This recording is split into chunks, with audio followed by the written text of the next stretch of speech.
We're a weekly gaming podcast where our mission is simple: to bring to light and discuss topics that have an impact on our gaming hobby, and at the same time, highlighting our diverse gamer community, also remaining dedicated to our origins.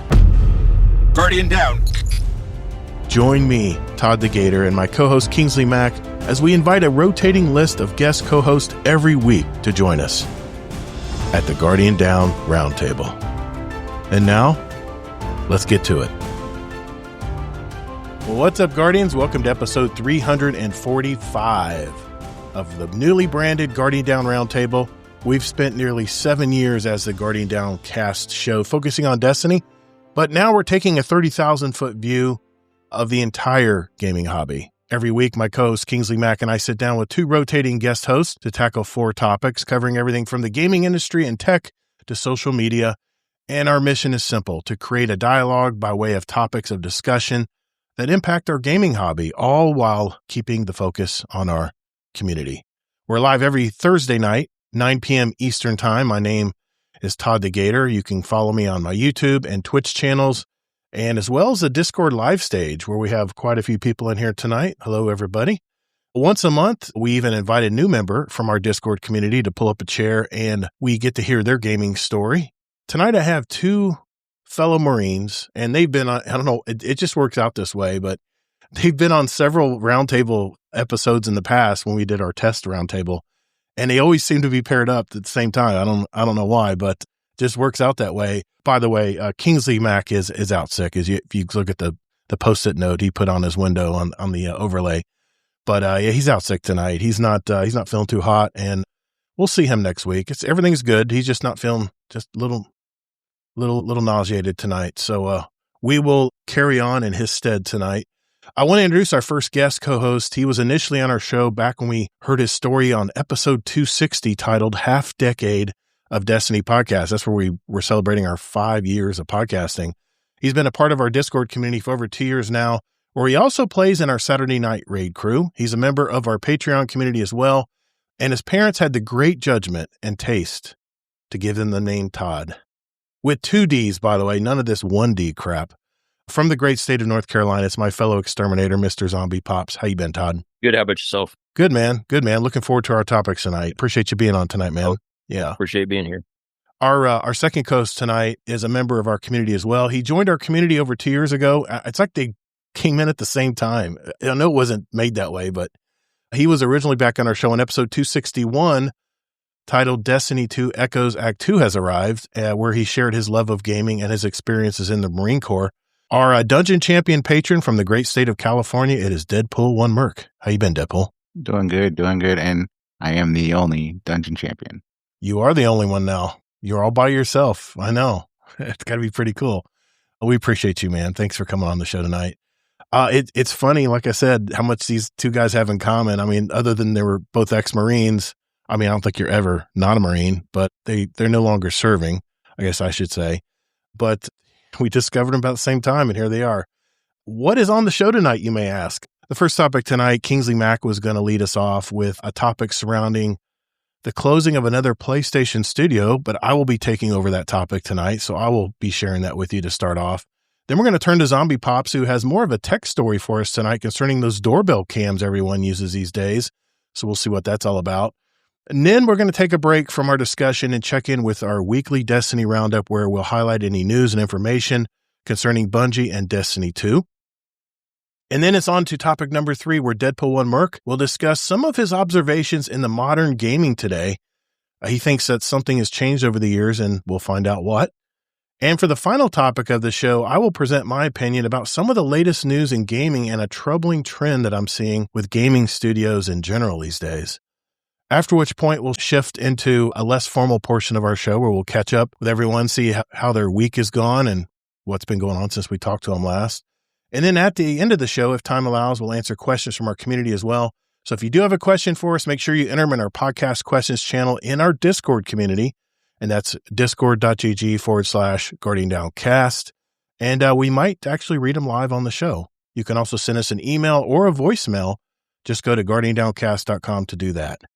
All right, so if everyone's ready, let's roll. Hey Guardians, even though we're now the new Guardian Down Roundtable, all the ways you can contact us are the same. Just go to guardiandowncast.com where you can email us, write us a review, send us a voicemail that we might air on the show, by the way, and even listen to past episodes where you can also search for a particular guest of the show.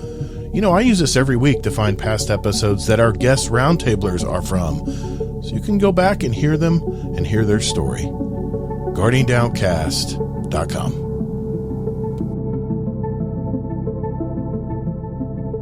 All right, for our first topic tonight, I am going to take over Kingsley's spot tonight and talk about Blue Point Games. They closed as of February 19th, and Sony has shuttered them and closed them down. It was 70 employees that are part of this Austin-based studio, and these guys are the OGs. I mean, they are the remake kings, if there is such a word. I mean, they have remade a lot of really good games, and I think people were hoping that they were going to remaster or remake the Bloodborne or even the Metal Gear Solid, series. That would something I'd love to see. It says their closure signals a shift in Sony's strategy, moving away from specialized remake houses toward larger scale internal consolidations. Kind of how this happened is Sony came to them, and instead of having them, work on Bloodborne or Metal Gear, they said, we want you to work on a live service game. So they gave them this live service God of War project that they started in 2021, and this didn't turn out the way they expected. So they canceled that project in 2025, early 2025, and then I guess Sony just ultimately decided to move forward and just shutter everything for the Blue Point Studios. I mean, everybody knows they did the Demon's Souls, the 2020 PS5 remake, Uncharted, Nathan Drake collection, Metal Gear Solid HD collection they did, Ico and Shadow of the Colossus collection, the God of War collection. I mean, these guys have done a lot of good stuff. And their first game they came out with was called Blast Factor. It was their actual only original IP they made. It was a twin-stick shooter for the early days of the PlayStation Network. Sony says they're going to absorb as many as they can. They said that they're attempting to relocate as many as 70 employees as possible within the PlayStation Studios network. Many of the technical engineers who built the proprietary Blue Point engine are expected to be moved to Naughty Dog or Santa Monica Studio to assist with engine optimization for the PS5 Pro and the early PS6 research and development. Marco Thrust, who is the president of Blue Point Games, hasn't officially announced anything yet, but he's thinking about forming an independent boutique studio. We now know that before the shutdown, Blue Point leadership, they tried to pitch some remakes of Bloodborne, Resistance. Man, but I would love to have that game back. I love that game. That was my first online experience was Resistance. Resistance 2, actually. And Jack and Daxter, Sony reported passing on these, citing a desire to focus on a broader, high-return original IP rather than specialized remake models that Blue Point excelled at. So, my next question is, who's going to be the new remake kings for PlayStation? Capcom is working on Resident Evil 4, Code Veronica. It's Veronica. It's rumored. Virtuos is supposedly going to be remaking Metal Gear Solid, Snake Eater. Motive Studios working on Dead Space, the 2023 version, and the current Iron Man. Night Dive Studios, System Shock, Star Wars Dark Forces, and Bloober Team for Silent Hill 2. But the biggest takeaway for fans is that PlayStation no longer has a dedicated remake house, while studios like Nixie's handle PC ports and Valkyrie Entertainment provides co-dev support. The high-end ground-up rebuilding of classics like Demon's Souls is currently without a home. So this suggests that if Sony does not move forward with the rumored God of War trilogy or Bloodborne projects, they will likely be outsourced to external partners like Virtuos or handled as remasters by internal support teams rather than full-scale remakes. So, what do you guys think of all this? What's your input on this Blue Point closing up? I know this happened last week, but it happened right as we were podcasting last week. We heard the news, and Kingsley wanted to jump on it and talk about it. So, what do you guys think of this, man? Is this going to be a big blow to Sony and to the PlayStation Studios? I'm not a big PlayStation guy, but I mean, yeah, all of these games are familiar. I'm familiar with, I've got the Demon's Souls remake. I've got it on my PS5. I don't think I ever played that. I was a huge Metal Gear Solid fan, though, and They helped with Titanfall even, which was on Xbox, obviously. They said that was unportable, but they did it. They were able to get it to work. Yeah. But not having a dedicated studio to do remakes, it might hurt them in the long run. I hate to say it, but a lot of people put money into remakes and just for the nostalgia factor, Yeah. Yeah. I feel like it's a low blow for some of us that like those old games. Like I have Demon Souls. I like a lot of those remakes that they've done. And they're really great. I mean, they actually make them a lot better than what you expected with how they remastered a lot of the stuff. It just sucks that they're no longer around. What my concern is like, I know they said they're going to try to absorb as many of them, but where can they place them? I know Naughty Dog. Earlier today when I got a notification that Naughty Dog's hiring, so they opened up like a bunch of positions. Right. So I know probably they're going to send some of them over to Naughty Dog, but like, could we use some of that talent in like Bungie or any of the other studios? Because that talent probably would actually increase some of the stuff that we have, some of the issues that we have going on in Bungie and all the other studios. Not all the studios are having issues, but like if there was any issues, Yeah. I mean, I think this is going to be some brain drain for Sony. I mean, these are talented people, man. They've been doing it for a long time.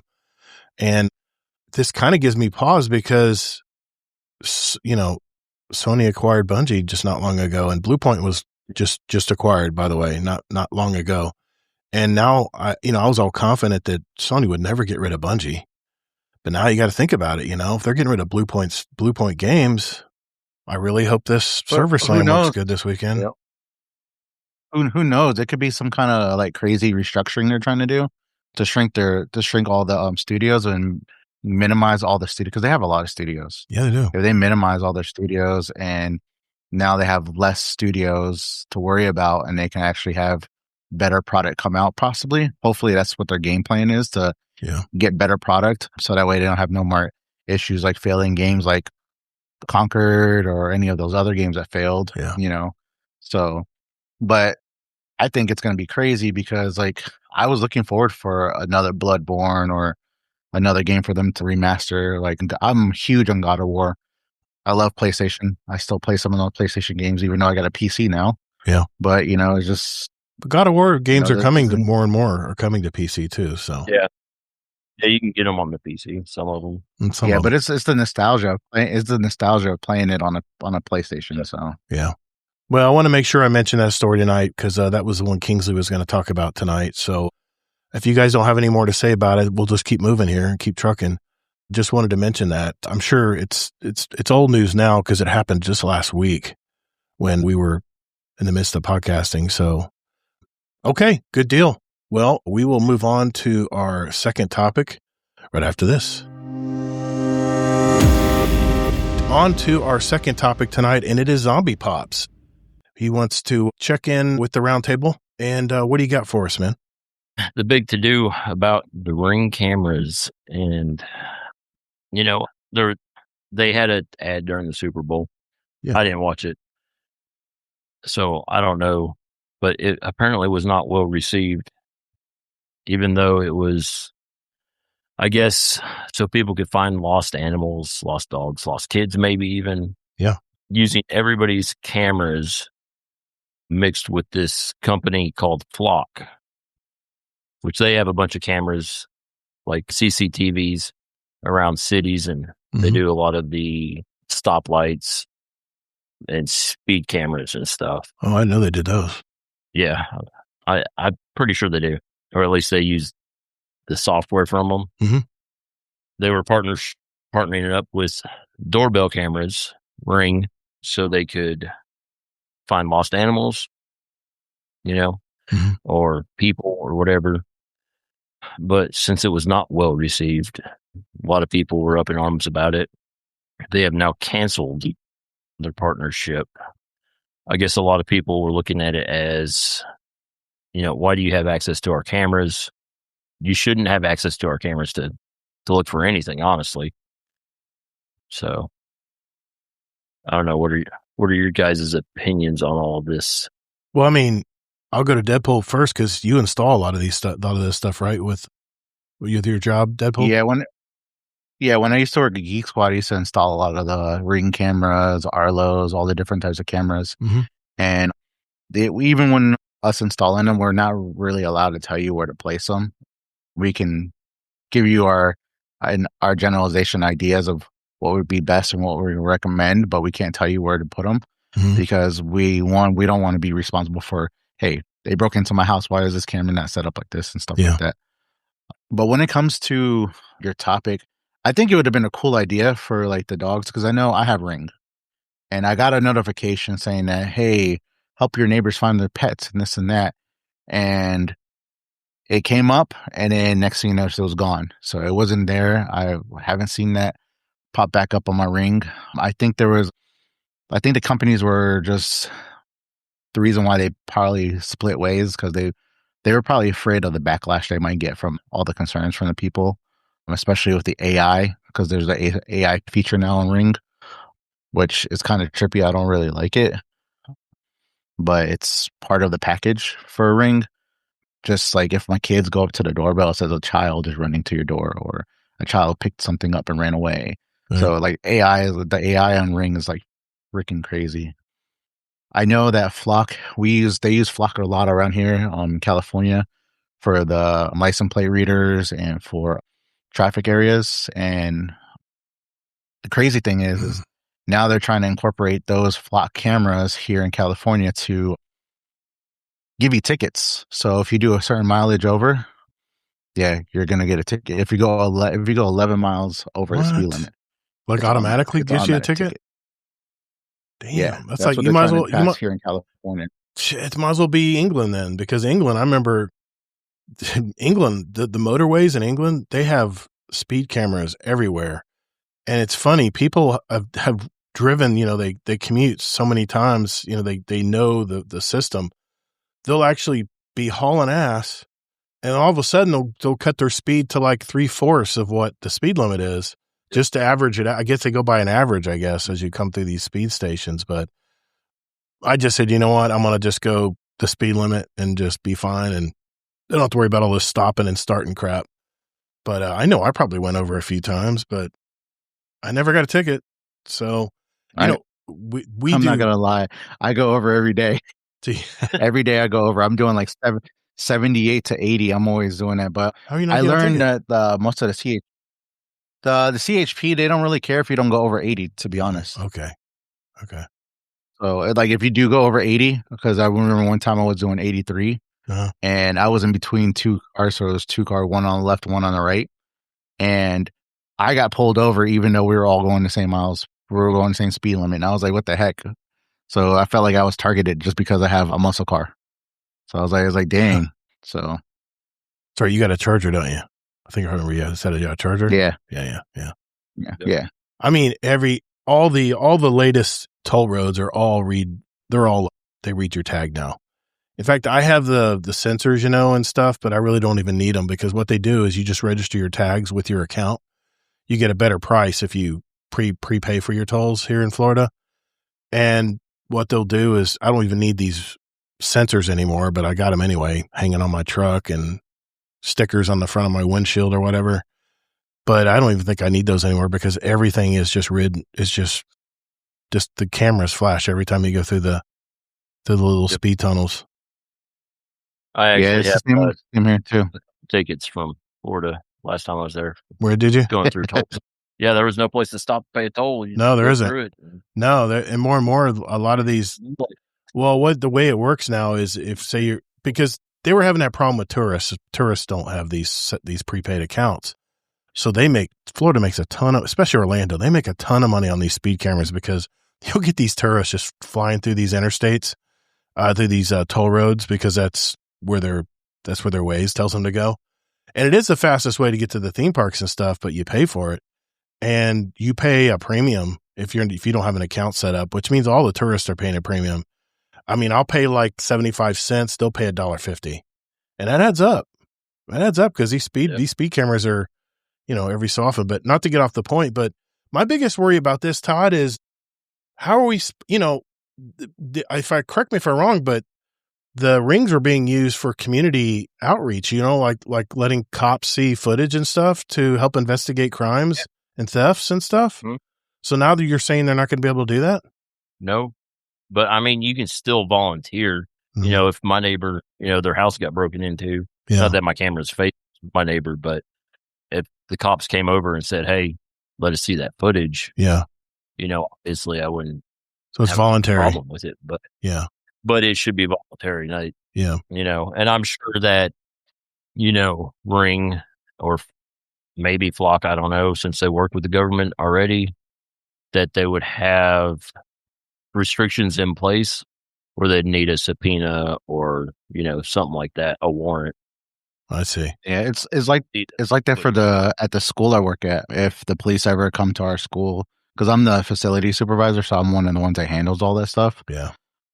If they come and they're requesting footage and stuff like that, I can't give it to them. Wow. That's crazy. Per the lawyers for our school, yeah, they said that they either have to have a subpoena or they have to have a warrant in order for us to hand over the footage, because we are a charter school and we are not going to give any incriminating camera footage to anybody, because we don't want to be blacklisted by the community as, oh, they're going to tell on you or they're going to put you out on blast, stuff like that. So we don't want to be part of the problem. We want to be part of the solution.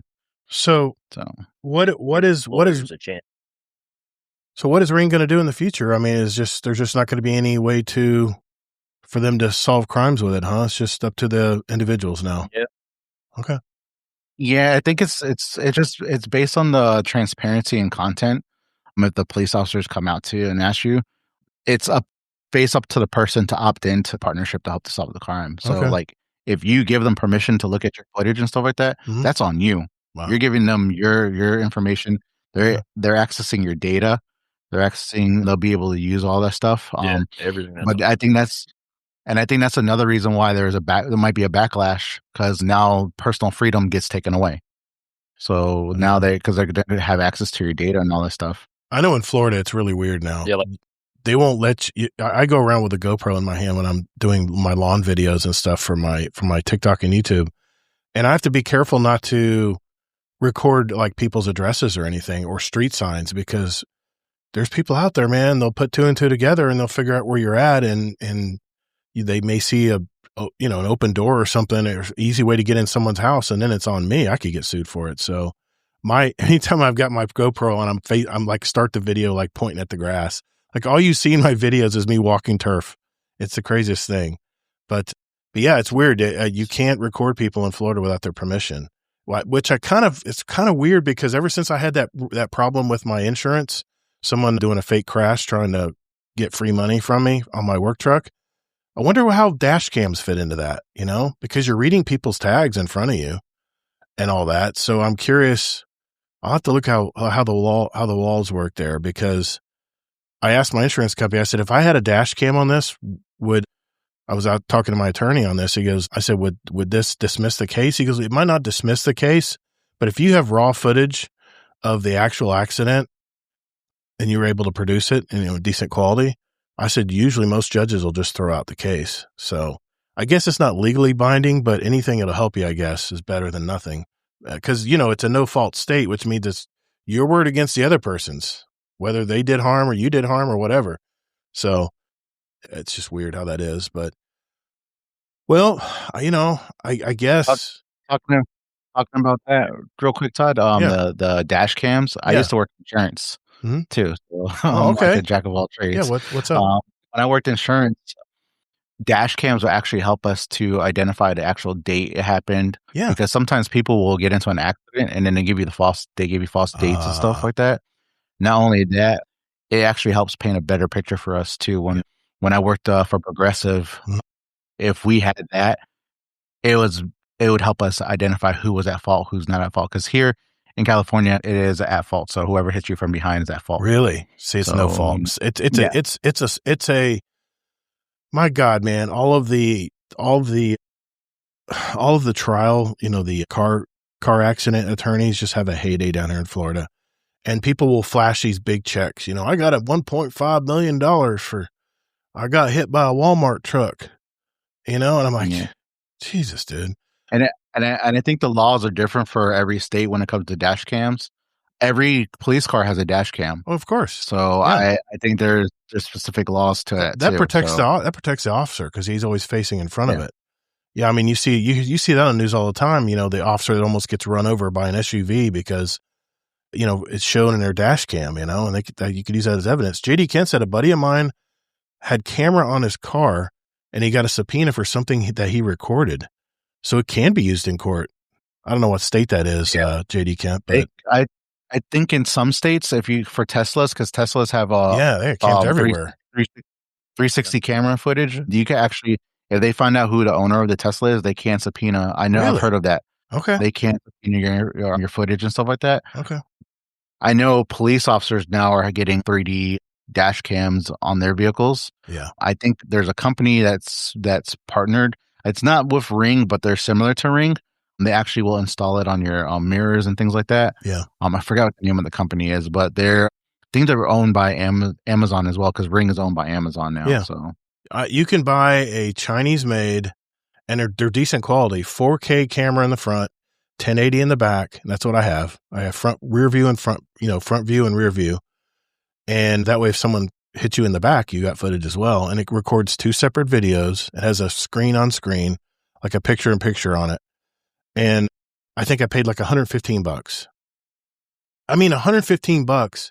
If that saves me thousands and thousands of dollars from someone just trying to take advantage of you, and those people who do the fast slam on the brakes or the setup accidents where there's a car in front and back, you have evidence to protect yourself. Because let me tell you, man, if you live in Florida, get a damn dash cam, because it is just insane how bad the fraud is in Florida. I mean, think about it, man. We're a melting pot in Florida.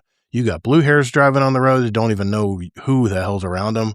You got people from all parts of the world driving there. I mean, I had this one guy behind me. He was from Mexico. I think he was from Mexico, but he just ran up on me and just nudged my car, and I had to get out and say, "Hey, man, what's going on?"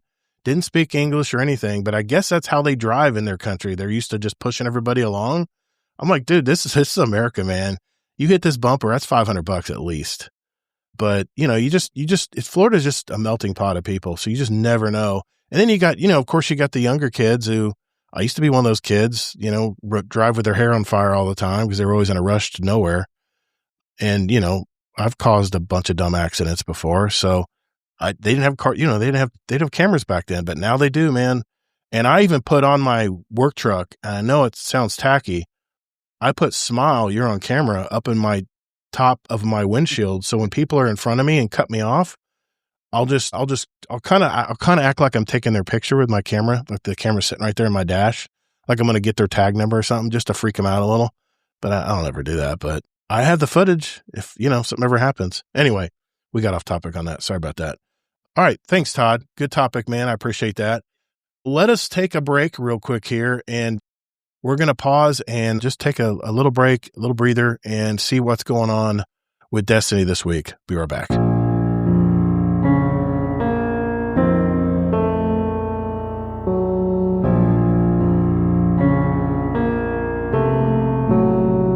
All right. As an homage to our roots as a Destiny podcast, we check in with Bungie and see what's new, if anything, in Destiny 2. So here we go. First, we'll start with This Week in Destiny for February 26th. It's not really much going on, guys. I mean, it is what it is. They increased the timer for the Praxic Blade time trial to 21 minutes. I guess there was a UI issue they were having, so they give you an extra minute. They also gave you some special tips to successfully completing the time trial, which was I was looking it over. It looked pretty good. One was the fire team configuration. They said it was good to have a Song of Flame Warlock, a Prismatic Hunter with Tether, and various types of Titans. You could use Solar Hammers, a Banner of War, or even Thunder Crash for DPS. They also said to prepare at least 2 loadouts, one with an Eager Edge Sword for faster traversing between the encounters, and then you need to have another build for just boss DPS. And they said to use the Praxic Blade for everything. They just go over everything, how you can use it, and give you a lot of good tips. I thought it was really good for that as well. Lastly, they say to have patience and keep trying, that you'll hit that 21 minute time trial eventually. Just keep trying. It's just getting your reps in, man. It's just getting, All it is just figuring out what you need to do and memorizing it. The new player guide, they added various activities that new players can engage in. And that's about it, guys, as far as the TWAB this week. I wanted to let you guys know the Marathon Server Slam just started up this afternoon. Have you guys jumped into that yet? Zombie? Deadpool? Not yet? I had to work today. I'm not interested. No, I'm not interested in Marathon. Okay. The worlds look gorgeous, man. But I can't tell you that I did the dungeon run. You did the 20-minute? Blade, me and my buddies. Yeah? We did it 18. Holy shit, man. Yeah, it is possible. It says 18. It said 18. It said 18 on screen, but when we went on to, the website where it says 19 minutes. So we still got awesome, it. Dude. So, yeah. Dude, that's awesome. We did 3 warlocks. 3 warlocks, 2 void warlocks, and I did my prismatic. Prismatic? Okay. Do you do Needle Storm? Yeah, so I had to build. No, I did the Song of Flame. Oh, okay. That's what they said to you. With my Arc Buddy and my Killian. Okay. That's what I used, and my two other buddies use their controversial holds. Oh man, that grenade build is still crazy. You just grenades for days, and it does so much DPS, does so much damage. Did you use it? I'm sure they use the controversial holds and the scatter grenades on the dungeon boss at the end. I heard that's the best way to get DPS. We one phase the last boss. We one phase the second boss, and we got all the walkers down all around the same time. Dude, that's awesome. Pillars. Congrats, man. It was pretty quick. That's pretty good. Yeah. They did show, by the way, in the TWAB this week, they showed several people who recorded their runs. So if you want to learn what they did and stuff, there's several videos in there as well this week. Todd, you going to play it? You going to play the server? Skipping all the ads. Skip all the ads? Yeah, I'll probably get into it, but I just haven't had time this week. It was tomorrow, so I think it was 17 gigs. I downloaded it on my PS5 Pro today, and I plan on jumping in this weekend to do it. But they did a marathon deep dive. They talked about some of the things. Drewski came out with a video, and I just wanted to there were some key issues, key things they talked about. I just want to give you some tips here. The visual readability. The runner shells are designed to be identifiable at 50 to 60 meters away, so players can instantly understand an enemy's potential abilities and plan their engagement. Build components. Players customize their runners using cores. They're called transformative abilities. Cores, they're transformative abilities, implants, stat packages and passives, and weapon mods. Those are actual modular combat adjustments. And they say if you get these gold items, these are top tier items that are intentionally overpowered to provide a sense of achievement, balanced by the fact that they are difficult to acquire and could be lost upon death. And I heard it's almost like cheating. These gold items are so good. You can do faction progression. So players can unlock the ability to buy specific gear back from the factions, ensuring that a single bad run doesn't completely reset their build crafting progress. So there's apparently really deep build crafting in this, in the new Marathon game. And they said the Rook Shell was a specialized scavenger shell designed for low stakes 0 to hero runs, which can also be upgraded through faction progress as well to improve its starting utility. I'm probably going to start out as Rook. God rolls. Implants can feature randomly rolled passives, including a God roll chase similar to Destiny, where players hunt for perfect synergy between unique traits and random stats. All I can tell you is the videos I've been looking at Marathon, I mean, Kingsley and I both were in the alphas, and the alphas look terrible. The screens were grainy. Everything looked so gamey. But now the latest videos I've been seeing, man, it is a gorgeous world. It feels like a Destiny game now. So I'm going to definitely try it out this weekend. We'll see by Monday what people think of it. And we'll probably have more on this next week as we get into it. So I just want to mention those. They did a marathon deep dive this week, and they were just iterating on a few of those things that can give you a better shot. So other than that, just know what's that? Houndish had a video, and he was explaining stuff about it. Mm-hmm. And while they were mid game, 2 of his friends got booted. What? And they couldn't reconnect. Yeah, they couldn't reconnect. Oh. So they all had to restart and regather back up. Like I said, Bungie's got to hold it down. I mean, this is their one opportunity to sell everyone to buy this game. to pre-order this game for next week. Point. What's that, Todd? They might end up like Blue Point. Yeah, I don't want to hear that. I don't want to hear that. Remember, it runs until March 2nd, by the way. It's now until March 2nd. If you want to jump in and try it, it's for free. And, see what you think of it. The hardest part for me, I had a lot of fun playing Arc Raiders. And I upgraded one of my weapons so it would have more control and stuff. And then I got killed by a couple of people just griefing everybody in these PvE friendly maps. It was gone. I had nothing, man. It was like someone got an eraser and just erased everything in my inventory. I was like, what the fuck? So that's gonna be hard to get used to. So, well, I heard Arc Raiders had a little dip in numbers. I overheard it. I'm really, I'm really curious if Arc Raiders finally does just make a PvE only mode where you can go and just, these Arc robots are hard enough by themselves. I could have fun. It would give me the Destiny vibes, early Destiny vibes, going and trying to kill all these Arc units and stuff to get gear from them. But you don't think they'll do it though, Todd, huh? No, they tried it here recently. Oh, they did? As like a couple days. Then, yeah, and it didn't go so well. Okay. People, they lost that fear, the edge. I get that. Of being under pressure of losing everything, Yeah. Just take your time and stroll. Yeah. I'm not have to worry about full. You got to be sneaky and stuff in that game. Scarlet Maddie says, no offense to Arc, but I agree with the people who say it's a bit fluff. I like how intense Marathon is. Yeah, I have a feeling there's not going to be any friendly, don't shoot. I think everyone's just going to be out for themselves when it comes to, you're talking Destiny players, man. Crucible players, we shoot first and ask later what's going on. So, okay. It's a different game. Well, I'm looking forward to playing it. I've got it already downloaded on my PS5 Pro, and I'm going to jump in this weekend, and hopefully we'll have a good time doing it. So, all right, it is on to our third topic. We'll do that right after this.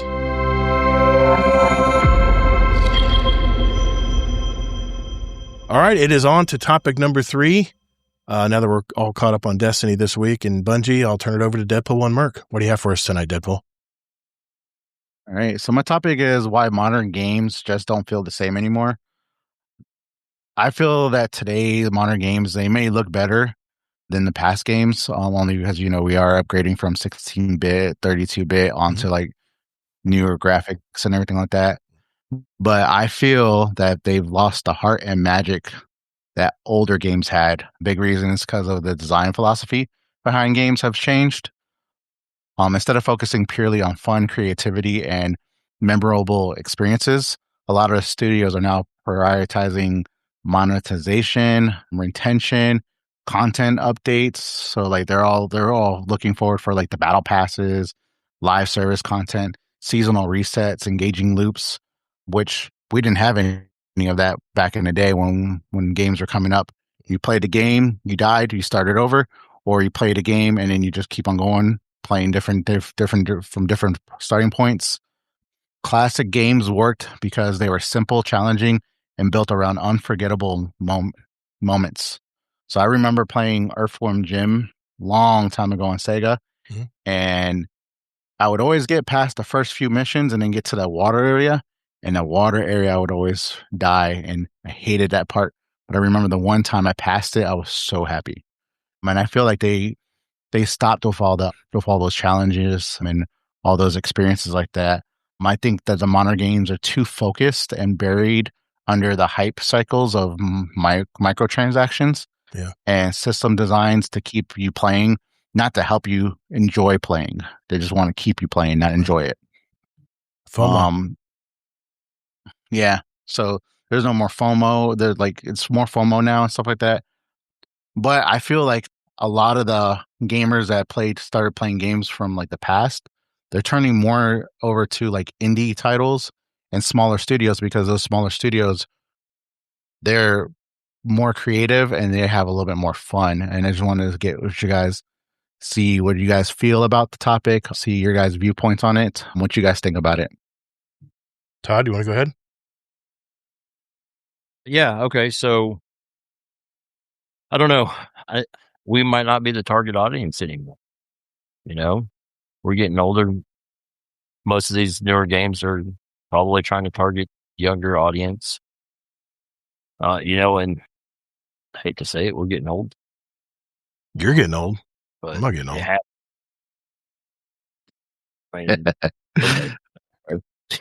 I'm not old. But I'm not saying that they're not. Maybe we're just, we're no longer the target anymore.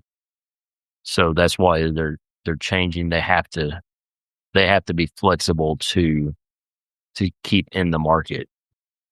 Because obviously we can't all, play every game. Yeah. So they got to have their options with the younger audience and stuff. Yeah, see, I played video games ever since 8-bit, and I appreciate games that look beautiful, but I've been through so many Battlefront games that look really good, and then you realize it's like an inch deep as far as progression, and I'm sure everyone knows by now, I've preached from the hilltop. I love progression in games. Give me something to work towards. If you want it to be a hobby game, you need to give me stuff to look forward and not only work towards, but something that is going to be challenging and entertaining for me. Not just a straight dopamine hit, but you feel like you're getting something accomplished when you play a game. Now, I'll give you an example here. Early Fortnite was a lot of fun. I mean, a lot of people jumped in and played it. I mean, it was very simple. It was pretty, it was pretty appealing aesthetically, and it was all about skill. But now it seems like what I've seen from streamers and stuff, it's all about an ad campaign. It's all about crossover hits, John Wick, Ariana Grande, and it's all about the content cycle, and it kind of dilutes the original charm of the game, Another one is Tarkov. It has very good immersion and stuff. It has high stakes and kind of lack of flashy distractions and stuff, but then compare that to Arena Breakout Infinite. It has this kind of addictive elements like battle passes and in-game purchases and cross-platform accessibility over the whole core gameplay of the game. And don't get me wrong, I like having battle passes because I think if you're spending time in the game and you're getting rewarded for your time played, you got to reward players' time. I think battle passes are good for that as long as they're as part of the game. As far as whatever you do in the game goes to the battle pass. One thing that drives me nuts about Call of Duty's battle passes now is you got to use tokens and crap to unlock stuff, and there's places where you can buy ahead and jump ahead of your friends and stuff by spending a few extra bucks. And I'm like, man, it's just lost its soul. I mean, we used to just get together and play every night, and we would try to do very well and win games and stuff. If we didn't win, fine, but we wanted to like rack up kills on our game. We wanted to get the diamond camo on our guns, we wanted to make sure we got those 500 headshots. And it was all about who could prestige the fastest, because that was our kind of our bragging rights is who's been playing the game the most. But today's games are it's more flash in the pan and not much substance behind it. And Battlefront's a perfect example, man. The Battlefront games when they first came out, and the Battlefield games, like I'm probably going to get hate mail here, like Battlefield 1, the World War 1 shooter, and then the one after that, which was I think was Battlefield 5, I think it was. Those games use the same template. It's like they slapped a template on there and just it's the same weapon slots. It's just different weapons in it, and there was not really much to unlock. I mean, you'd play with the guns, and after 2 or 3 days, you'd master a gun. There's nothing else to earn on the gun. That stuff just is a killer for me, man. Once I see how simple it is to upgrade your weapons and stuff in games, there's no real deep progression, and they've lost me, man. And why Destiny for the longest time has kept me involved, because they've always had that carrot and a stick. But it's been a hobby game for me. It's, comes out with new campaigns and stories and stuff that kind of put the whole story together for Destiny 2. And now things are different, They don't have the content they used to anymore. But yeah, man, I get it, Deadpool. I get it, man. I get why you brought this topic tonight, because maybe you're right, Todd. Maybe maybe we're just getting older and we're not. They're trying to maybe appeal to the ones who want quick dopamine hits like these mobile games do. Man, talk about a monetized trough of crap. As these stupid mobile games are terrible, man. I can't. I started trying to play one. I was like, I just can't do this. You played all your coins for the day. If you want to keep playing, you got to buy more coins. I'm like, what? What happened to just playing the game? Or you get those ads that pop up. You're playing a game, it says ad free, and then all of a sudden you get an ad, and you're like, okay, now I got to watch this ad, and then you try to exit out of the ad, and another ad comes over. You're like, what the heck? Yeah, so it's like Amazon Video. We have a service, and we still get ads. Go ahead, Todd. I'm sorry. I think another. You good? What were you gonna say, Todd? I uninstalled. Ad pops up. Yeah. I think another thing too is they don't respect, like the older games used to respect our time. They had a beginning, middle, and end, and you weren't chasing weekly checklist. And I think that's what a lot of the new games are stuck on. They're stuck on those live service features. Not every game has to be based on that. So you don't need seasonal content. You don't need battle pass all the time. For me, I feel like this is why I don't play Call of Duty.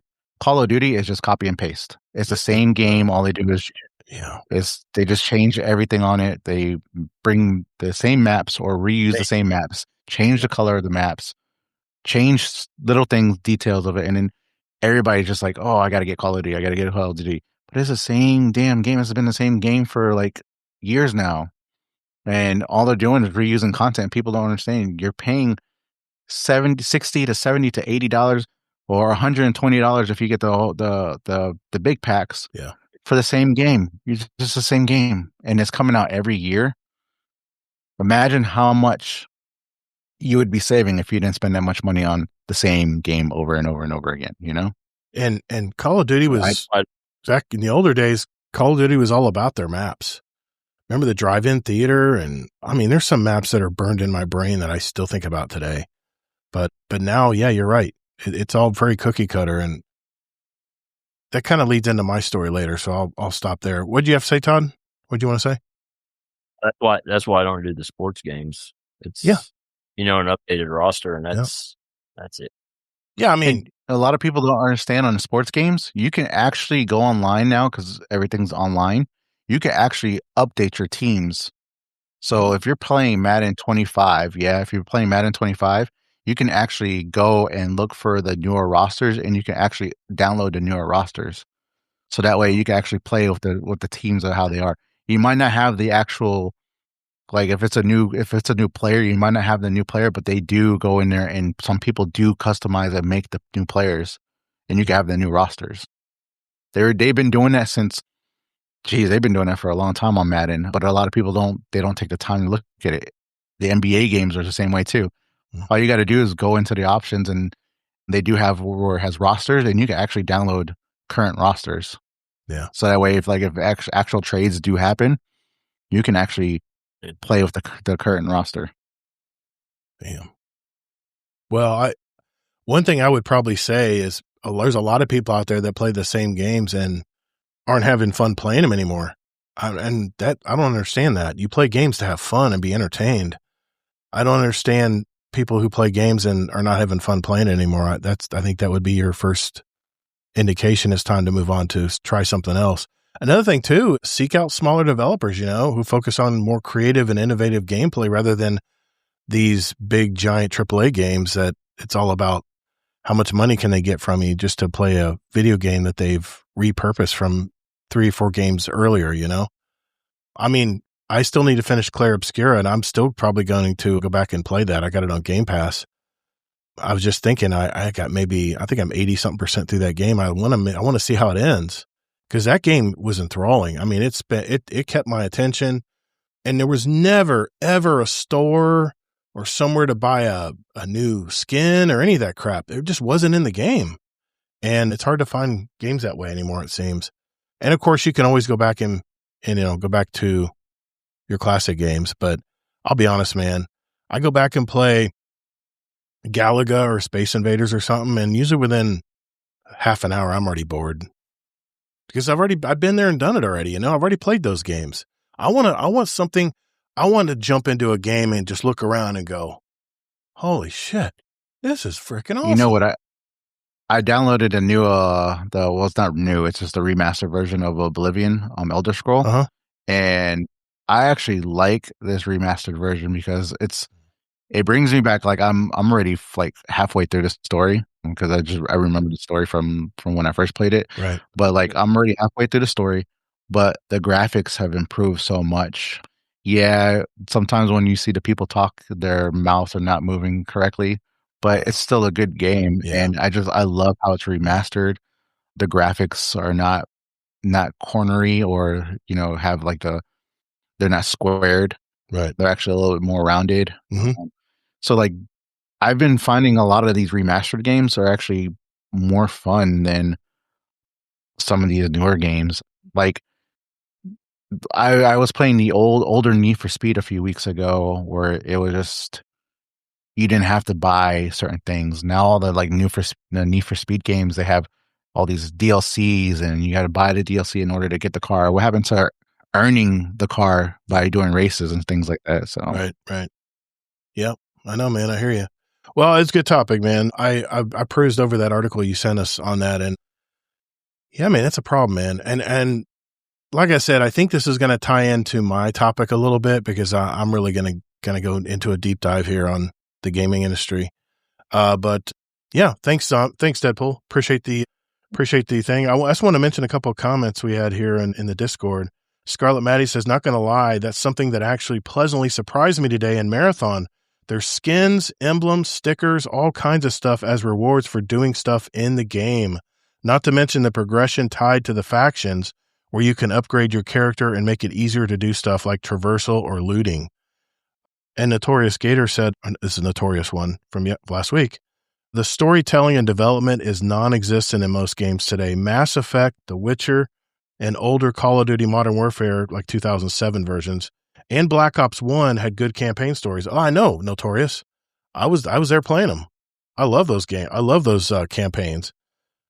Yeah, that's for sure. All right, well, we're going to move on to our final topic of tonight, and that is me. We'll do that right after this. Hey, Guardian, our show runs on Duncan. I mean, it's supported by our community. And by that, I mean our Patreon community. We're nearly 100 strong now. And if you want to join an awesome group of people and get the benefits like a private channel with myself and Kingsley Mac and all of our other Patreon members out there, not to mention special badges in our Discord community, years of behind the scenes, special audio and video episodes just for our patrons, and it's really simple. Just go to guardiandoutcast.com and hit that Patreon button to find out more. You can also join us for free, so what do you got to lose? If you've received any value from the show today, keep those corporate sponsors out of our podcast by simply joining our awesome community at patreon.com/support Guardian Downcast. Later, Guardians. For our last topic of the night, that is my topic that I wanted to bring tonight. I actually had a different topic tonight I was going to bring, but this story just broke last week, and we got to talk about this, guys. There has been quite a shakeup in the gaming industry this past week. Phil Spencer retired from Xbox after 38 years. He started as an intern in 1988 with Xbox. As the CEO of Microsoft Gaming, he has been the leader. He's saved the brand. I don't know if you guys remember the Xbox One that was always connected. You had to have the Kinect always pointing towards you. I remember I bought that day one with the Kinect, and people were like, no, I don't want this. I don't want this always on crap. I don't want it watching everything I do. And Phil Spencer saved Xbox One launch from that. He says, all right, we're cutting the cord. We don't have to have it always connected anymore. And really kind of turned around the Xbox One when it launched, because it was going to be a major flop. And like I said, I bought the day one edition. I bought into Phil's vision on this. He's also been known as the one who introduced backwards compatibility and the launch of Xbox Game Pass, which you could say has shifted the industry kind of toward a subscription-based model. He was awarded the Lifetime Achievement Award at the annual DICE Awards in 2022. This is a very prestigious award. He oversaw the development of the Xbox Adaptive Controller, allowing more people that have physical disabilities in gaming able to able to enjoy gaming. And then of course, he cemented those massive acquisitions of Bethesda and Activision Blizzard, which was $69 billion. I mean, we talk about what, $3.5 billion that Sony paid for Bungie? $69 billion, man. That's a lot of money. I honestly think, in my opinion, I think he got laid off because he has been such a hero with gamers out there. And if they were to actually fire him, it would kill the brand. People would unsubscribe from Game Pass if that was the case. But I think because he was a hero, I think that was corporate speak. This is my opinion. I have no way to prove it.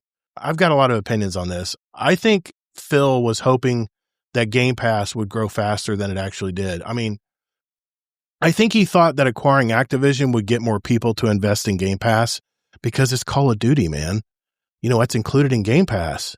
But I think what he didn't realize is that most gamers only play a few games today, and they're very loyal to those franchises. So people who only play Call of Duty, why would they care about playing other games and buy Game Pass? They're just going to buy Call of Duty, right? I think this is what kind of sunk Phil, to be honest. I also think the multitude of newly acquired studios had so many delays for their feature games. I think Phil was kind of counting on this, helping grow game. I think he was hoping all these new releases in Game Pass would help grow the brand. I mean, let's think about it. How long has Fable been delayed? I thought that was going to be out 3 years ago. Also, State of Decay 3, Gears of War, Starfield was originally delayed. Remember how that turned out? Some of the studios had to cancel games like Perfect Dark, Everwild, Project Odyssey.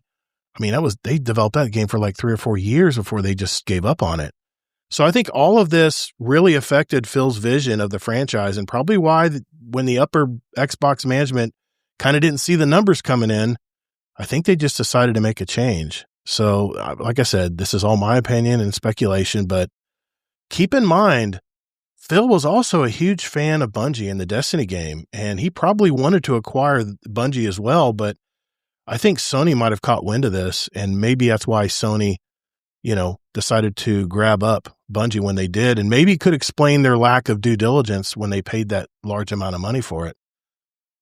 It also appeared that his understudy, who was going to take over his job, Sarah Bond, I think she left. I think she left Xbox, probably because she got passed up. And instead, they hired an executive with big backgrounds in AI. She was involved with Meta and Instacart. Her name is Asha Sharma. And what has the community kind of on edge is the fact that she has zero game experience in zero experience in game development, kind of the antithesis of Phil Spencer. And the thing is I heard that she opened up her Xbox account to show that she actually played games. But what they found out is she only made it 6 months ago, and it's a family shared gamer tag. So I'm like, come on, man. Come on. You need to get your own gamer tag, But, from the outside looking in, it seems like Xbox has been putting faith in Phil's vision and maybe just decided it just wasn't going to happen. And I've always felt for Phil because he is the gamer's developer. He's been in the trenches, man. I mean, he has always been a champion of making games for us. And, I just wonder if someone big was, maybe would come in instead, would maybe restore faith in their hardware project, because their hardware, they raised the prices and they're not as competitive with their hardware, and their consoles and stuff as they are with, against Sony and Nintendo. And you would think they would install a leader who would kind of execute and keep up with Phil's vision. But what they instead decided to do is bring in someone who maybe is going to bring in that corporate agenda, right? Maybe abandon the console markets altogether. Or what she could do, looking at the plus side of this, she could actually bring in more AI integration into the consoles. And maybe that could happen. But, Sony isn't really doing much better. It's lost billions on live service games. It's still in this live service jaunt. Concord, Kingsley mentioned, I mentioned earlier, Kingsley was going to talk about it, the Blue Point games that they dismantled as well. And of course, we're going to see what's going to happen with the future of Bungie here. I mean, my fingers are crossed that Marathon's going to do really well. But it seems like the trend is for more single player focused gaming studios. I think they're being forced into multiplayer projects that they really aren't built for. And when there's several layers of management between the devs and leadership, the budgets start getting big, the vision starts to get muddled. And I think it's us players that are going to really suffer and pay the price for all this stuff. Now, I may be looking too much into all this, but it seems like the old guard is just being replaced by more yes men trying to climb that corporate ladder, so to speak. As I mentioned in the State of the Industry report last year, if you remember one of my roundtable episodes, gaming companies have been doing everything possible to keep their investors happy and forgetting about us gamers. So my question is this: with everything that has been happening with just two of the major players out there, Sony and Microsoft, I really wonder if the soul of the gaming industry is being replaced by people who have never spent any time in gaming development at all, like Phil did. And I know I've said it many times, but to save the industry, I think companies need to put the game and its players first instead of the corporate race to meet those quarterly investor expectations. So what do you guys think about this big move with Xbox? What do you think this is going to mean with Phil leaving and Sarah Bond leaving and then them bringing in pretty much a corpo? I mean, what do you think about all this, man? Deadpool? What do you think, man? Are you an Xboxer, by the way? No, I only had one Xbox and I was a 360. Okay. Oh, I had the first generation Xbox, but that was my brother's. Mm-hmm. Not really into. I was a PS5 or a PlayStation guy. PlayStation, the PlayStation battles, console battles. Yep. But I did play a little bit of Xbox, especially on deployments, because it was easier because the Xboxes were easier to use overseas than the PlayStations were for some reason, which is weird because of the different wattages that are out there. So we all had a ton of Xboxes when I was deployed on my second deployment, because that was like the most chill deployment I had out of the three. But I feel like it's gonna change the whole game of Xbox, because you have somebody that has a lot of AI knowledge, and she might bring some good things that are AI related, and it might help out improve some of the game quality. Right. You might not have no more broken launches if that's a fact. But like you said, a lot of the games have been delayed. But I've noticed whenever games are delayed, like if it's an actual really good game that's delayed, most of the time their launches aren't broken, and you don't get incomplete, or you don't get the overpromised of, oh, the game's complete, but it's really not. So who knows? She might bring in those expertise of AI to the table.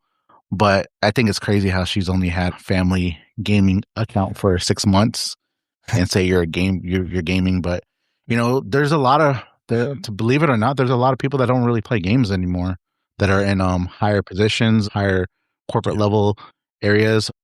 A lot of the IT guys I know that are coming up, the younger ones, some of them they don't play games. They don't. Oh. And if they do, it's Minecraft or like, I used to, when I was in the Marine Corps, a lot of our comm guys, they would actually create games while we're on deployment. They would build games. Right. And we had this one fighting game where they took every character. Peter Griffin was in it. Goku from Dragon Ball was in it. They had all these different types of characters that are in it, and you could fight with each other. And then they'd be like, oh, this character's too powerful. And I would see them open up the code, and they would like change the code and do stuff in it. And I'm like, dang, I was like, what are you doing? And they're like, I'm tweaking the game. And they made it available for all of us, and we all had it on our PCs, so that way, or our laptops, so that way we could play with each other and stuff like that. But I feel that that's going to go away. You're not going to have too many people knowing how to code or anything like that, because they're going to be too AI reliant. Yeah. So I think that's AI comes into this topic.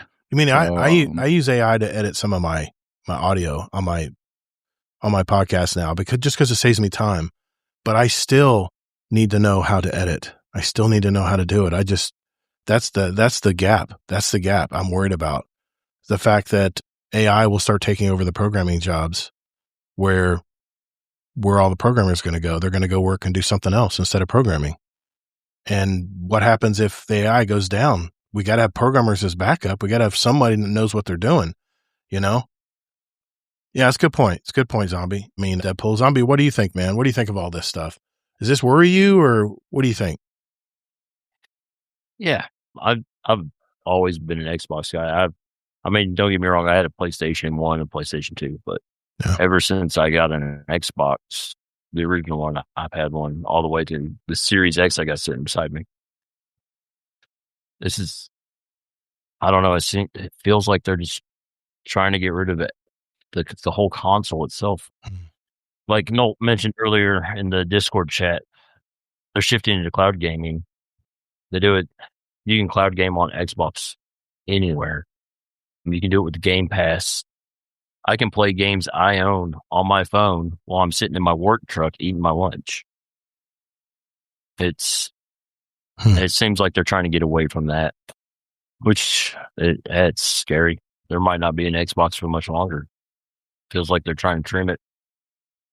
And I mean, yeah, it'll probably save them money and make their shareholders happy. But if the company shuts down, there's not going to be any shareholders. So I don't know. Well, we definitely have comments. I want to make sure I share them here. Killer One Kev says there's a new God of War side scroller in the works, I believe. No, I think that was a shadow drop. I think that's already out. Isn't it? I heard that was out already. The side scrolling God of War. I can't remember what it's called. That was me, by the way, but I'm not sure. I remember seeing it, but I don't know if it actually did drop. Oh, I didn't know that was your name. And then Chitty Kent, in the 12 years that he has been in charge, tell me one win Xbox has over any other game company. The numbers have just been down. And that's the reason I say I think Phil had a vision of acquiring these studios and these games all coming together where people would obviously join and pay for the Game Pass because of Fable and all of these first party games that would be coming out. And a lot of them got delayed. I think if anything, the software failed, Phil. The software side failed Phil, because I think he was counting all of these companies, all these acquisitions he made. I was really counting on him building up a real vast reserve of games that he could keep funneling into Game Pass. And then when that didn't happen, and when you have the usual delays from super giant studios, I think that was probably, I mean, I like Phil. I'm not even an Xboxer, but I like Phil, man. He was always the down to earth kind of guy that could talk to us gamers. And we didn't have some corporate person that didn't understand certain gaming terms. And when they would get interviewed, it was embarrassing. But here's the thing though. I've actually seen this trend before in my early gaming years. Atari, I remember, cornered the market in the home entertainment industry. They were releasing more and more of the same games with very little innovation. I don't know if you guys remember E.T. Then a little known company came along called Nintendo. And it was a giant leap in gaming with visuals and graphics. For the record, though, ColecoVision did try it first. They did make better games than the Atari did, but it just didn't succeed. Coleco had their shot, and they just couldn't get it out. I remember playing ColecoVision, babysitting kids next door, and I wouldn't even care about getting paid to babysit. I just wanted to play their ColecoVision. These kids were spoiled. They got everything they wanted. I was like, man, ColecoVision, I wish I had one of these. And I went back over to my house to the Atari. I was like, I don't even want to play my Atari now. But Nintendo changed the game.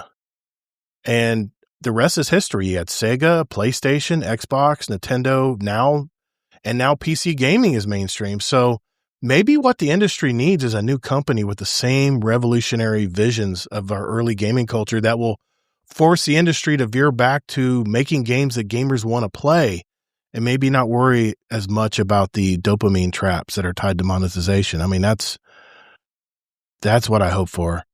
I really, every time I watch the Game Awards, I keep thinking there's going to be a game that's just going to set it apart. That's going to just advance the whole gaming culture and the whole gaming industry further. And I get disappointed every year. But well, if it wasn't for Nintendo, all this technology we have, or all this gaming we have, would never have started, because Sony partnered with Nintendo years ago to make the PlayStation. It was supposed to be a Nintendo PlayStation, and they went behind their back, and it made Sony like, no, we're going to compete with you guys. You went behind our backs. We're going to compete with you. And look where we're at today, So I think that it could be, so like I said, there's positives and negatives for this whole change in dynamic. Who knows? The AI stuff might make a change. Who knows? It might tank We don't know. We won't know until it actually happens. And JD Kent says in the chat, he says corporations have a fiduciary duty to the shareholders, not the customers. But here's the thing, though. I mean, let's just say my company let's just say I go public, my exterminating business. I decided to go public, and I have shareholders now. I have to keep happy. I have to do my job, and my services have to be top tier to charge premium prices so that I make more money. And when I make more money, guess who gets a dividend? The stockholders. It's in their best interest that the studios make games that are cutting edge and that are going to bring in the numbers and bring more players in. When no one plays their games anymore, they're going to scatter like rats on a sinking ship, man. I'm telling you. And these gaming corporations just have to remember why they became gaming corporations. Why did they get into making games? And probably they remember their younger years, like the younger Bungie years, when these dudes would just sit around and think of a game like Halo and didn't care what anybody thought. They still made the game because they had fun playing it. And then Destiny. And then you hear about all these other different studios who started out very small and now are giant studios. I'm curious if Microsoft goes to more of an AI and service-based model, what's going to happen to all these giant creative studios that Phil bought, that he acquired? Do you think some of these are going to go on the chopping block? Do you think there's going to be some major sales of these big franchises? Will Sony grab some of these studios up? What do you guys think of that? Do you think they're going to start shaking the tree? Do you think they're going to start letting some of these studios go and there's going to be a fire sale, or do you think they're going to keep them on board? I don't know. To be honest with you, I think they might try to keep some of them for the creativity, because there are some of the developers, they have people in their studio that are very creative. And if they just depend on AI, then they're going to end up losing that creativity. Like in my topic, where if we keep on going with all the futuristic stuff or keep with the same stuff, we're already losing creativity because they just want to go with what they think is best. They don't listen to us as the consumer. They don't listen to us when we have wants and needs. When I used to sell on the floor in Best Buy, we used to have this document that would lay out asking questions. What are you using this product for? What do you need it for? What are you doing? Why do you need this? And all these questions, just good questions. I feel like a lot of those questions are not even used anymore. Nobody cares. They just go with, oh, this TV is good or this game system is good, because it's based on what somebody's told them or what they're hearing from somebody. Not a lot of people are doing research anymore. You don't really see too much research going on no more. People are just buying whatever they see their friends getting, or they're just, it's not all the newer generation or the younger generations are just, they're buying stuff at a whim. They're not doing research like we used to. Like this PC I bought, I had like 5 different PCs that I was looking at, and I was like, you know what, I'm just going to pull the trigger on one. But I did my research on every single one. I wanted to make sure that I had a good graphics card. All I cared about was a CPU and a graphics card. I didn't need nothing too extravagant. I just needed something that would help me play the game or help me do editing, because I'm going to start streaming soon. And I tried doing it on my laptop. Yeah, the laptop works, but like editing the videos and stuff like that, it just bogs down my laptop. So I needed a PC. So, but like, I think we won't know what's going to actually happen until it happens. Yeah. But I think it could go either way. What do you think, Todd? Fire sale or no? I hope I'm wrong, but I think it might be a fire sale. You think they're going to start? Well, if they're going a different direction, I mean, here's the question: is Xbox going to be the Netflix of gaming, or are they going to go? I mean, like Notorious Gator thinks that they're going to go into cloud. The cloud gaming is going to be their big thing, and Game Pass. They're going to try to tie those together. So they're just going to be So they're just going to be a service, and everyone else will produce the games. I mean, they've already, given up the console war, and stopped making exclusives. They're all about streaming. You can play Xbox games on the PC. Yeah, I'm sure there's a way you can play them on the PlayStation. Even you can play they've ported some of them. So they ported some of them over. Like Gears of War is going to be on PlayStation. I think it already is. Yeah. So they've PlayStation's already doing the ported same some of thing. these. PlayStation's bringing a Yeah. lot more games to PC as well, like God of War. The only true console is going to be PlayStation.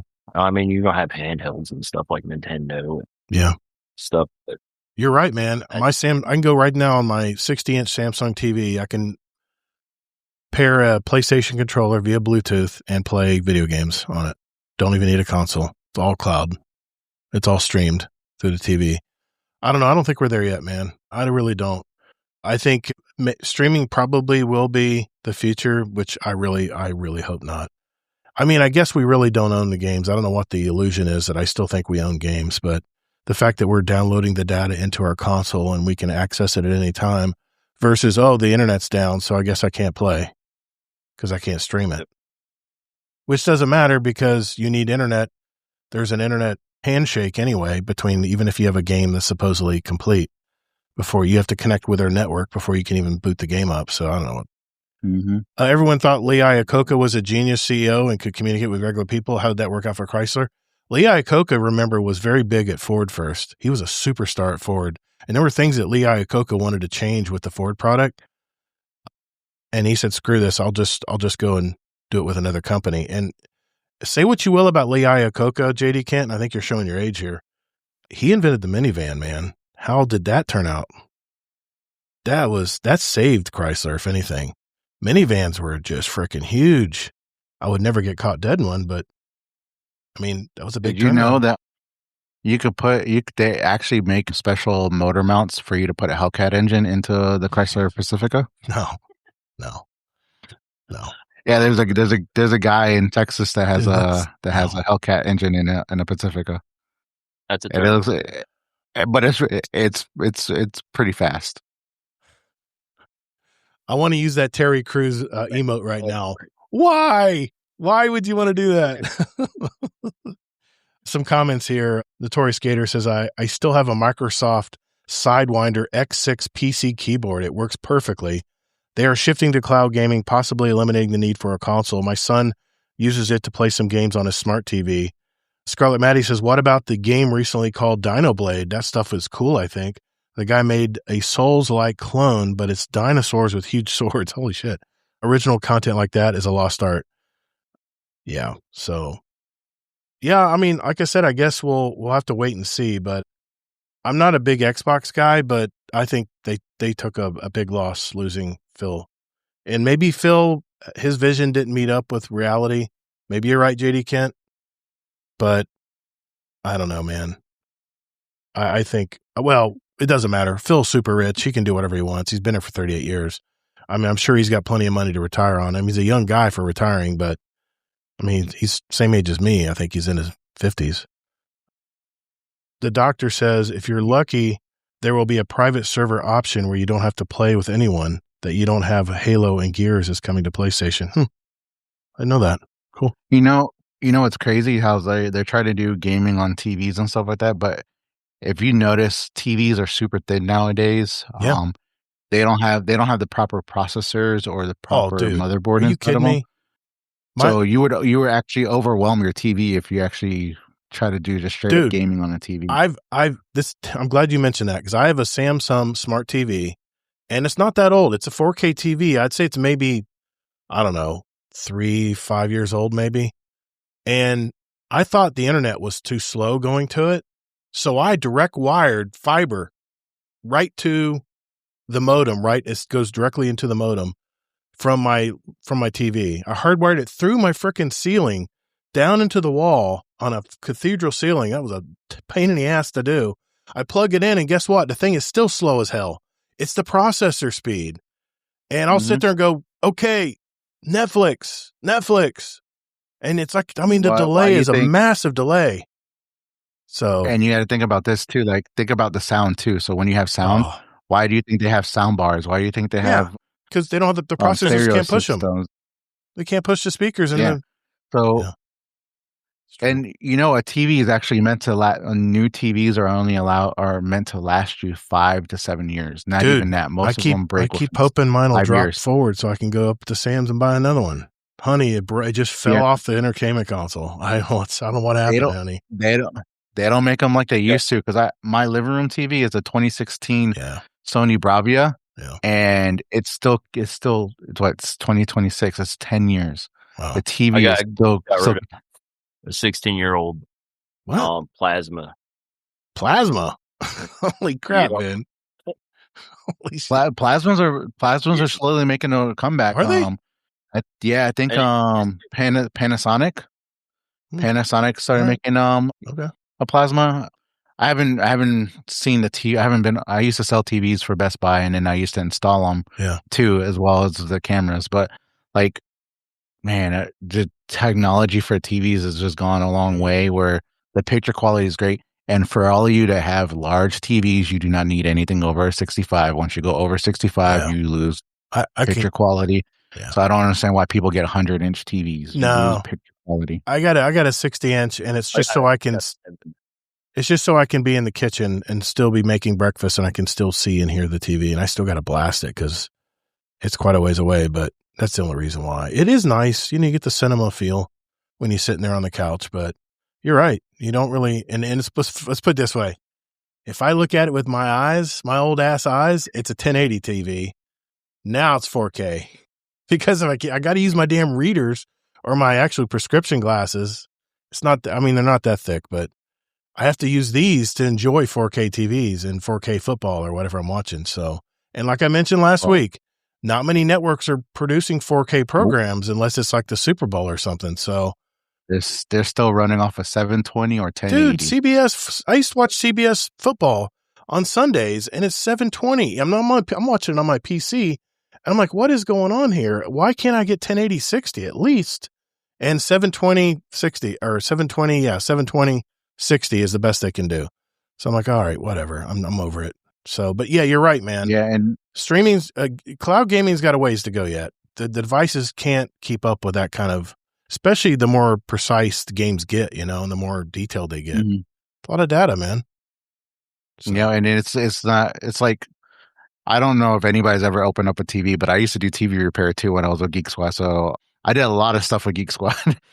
So the motherboards are so much smaller than a actual PC. Probably cheap as ever. And your Wi-Fi module and a TV is only meant to last for 2 years. They're not the best. They're really tiny. They're really small. Jeez.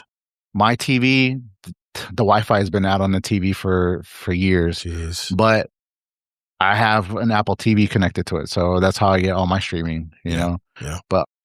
And a lot of people don't understand that. I remember installing TVs for some of the older folks in their homes and stuff like that. I used to go to a lot of nurses, because I remember you guys were talking about this in the past, nursing homes and assisted living places. Out here in California, a lot of them will allow them to get their own internet now in their rooms, so they can actually use their own internet for faster internet. Right. But it still is slow and choppy. Not only that, it makes no sense for them to have that stuff, because a lot of them are not up with that technology. Yeah. But nowadays, like the TVs, they're not meant to last long like they used to. Yeah. So that's why it's like it's redundant, if you ask me. Well, I appreciate you guys indulging me. Godspeed, Phil Spencer. I hope whatever you decide to do, man, you're still a very young dude.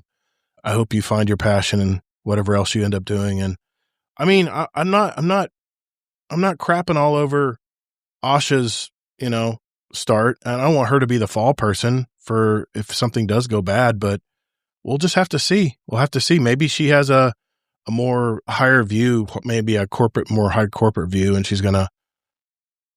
I don't know, man.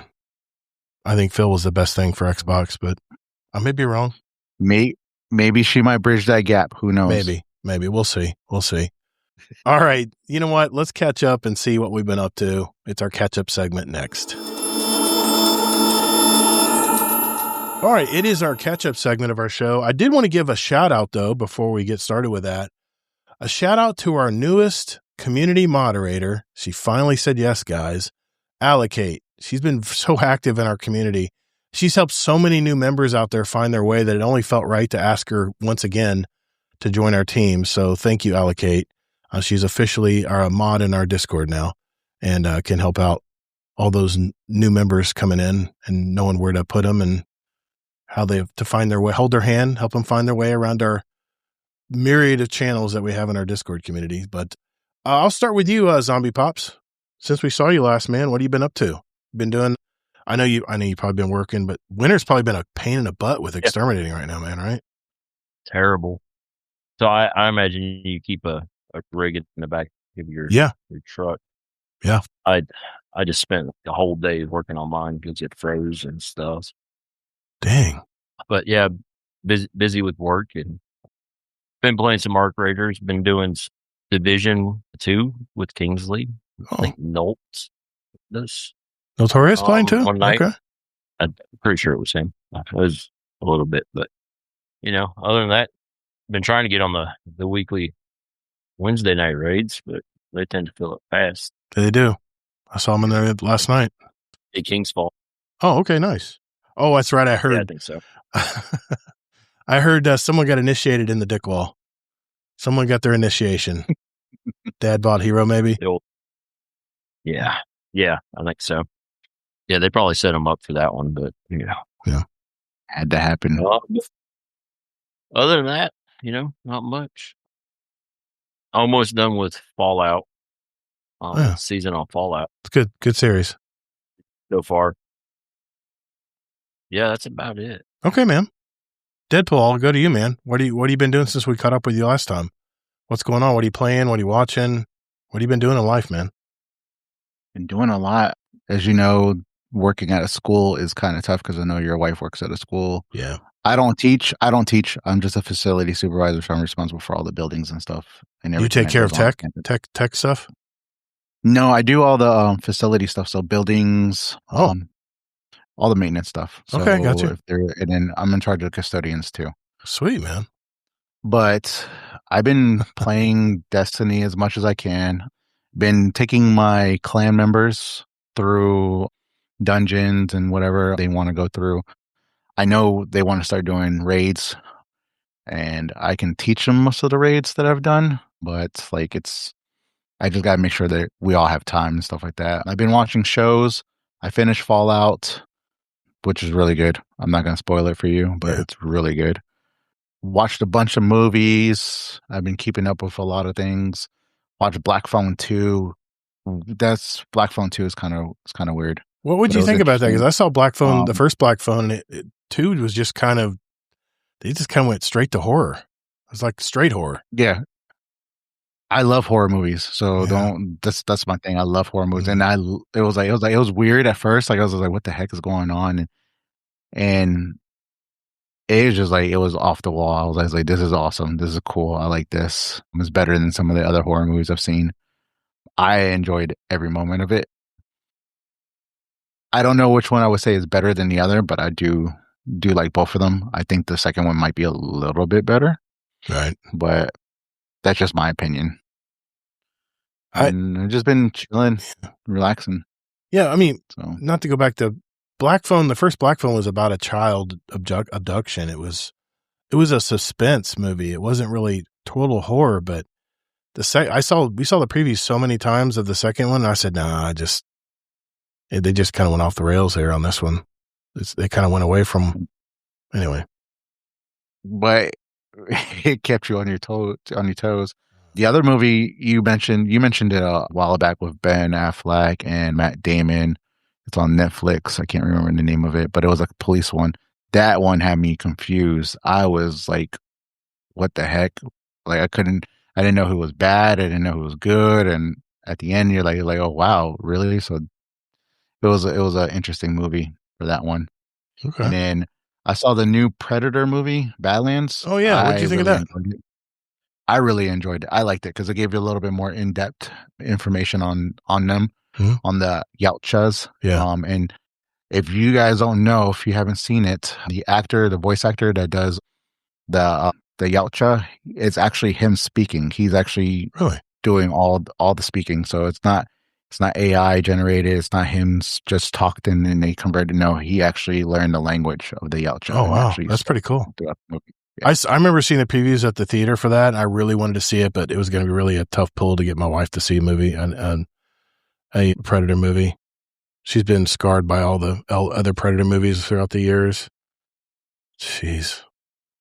Well, it's on Disney Plus and Hulu. I'm going to watch it. I'm going to watch it because I love that there's some backstory now about how everything came to be, with the Predator movies. So I'm definitely going to watch it, but I'm probably going to have to watch it by myself. So anything else you've been doing?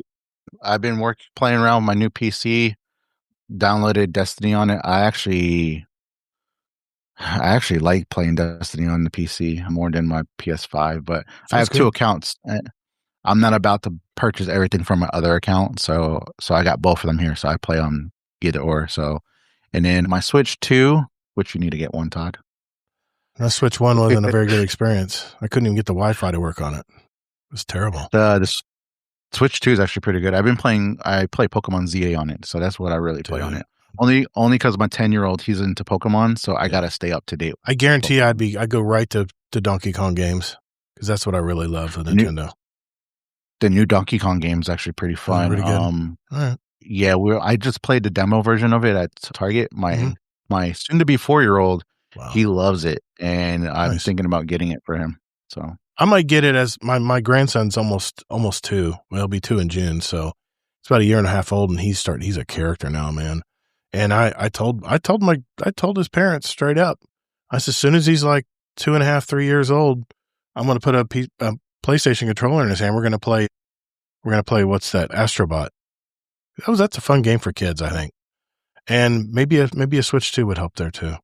I could stuff it behind the pillow when they walk in.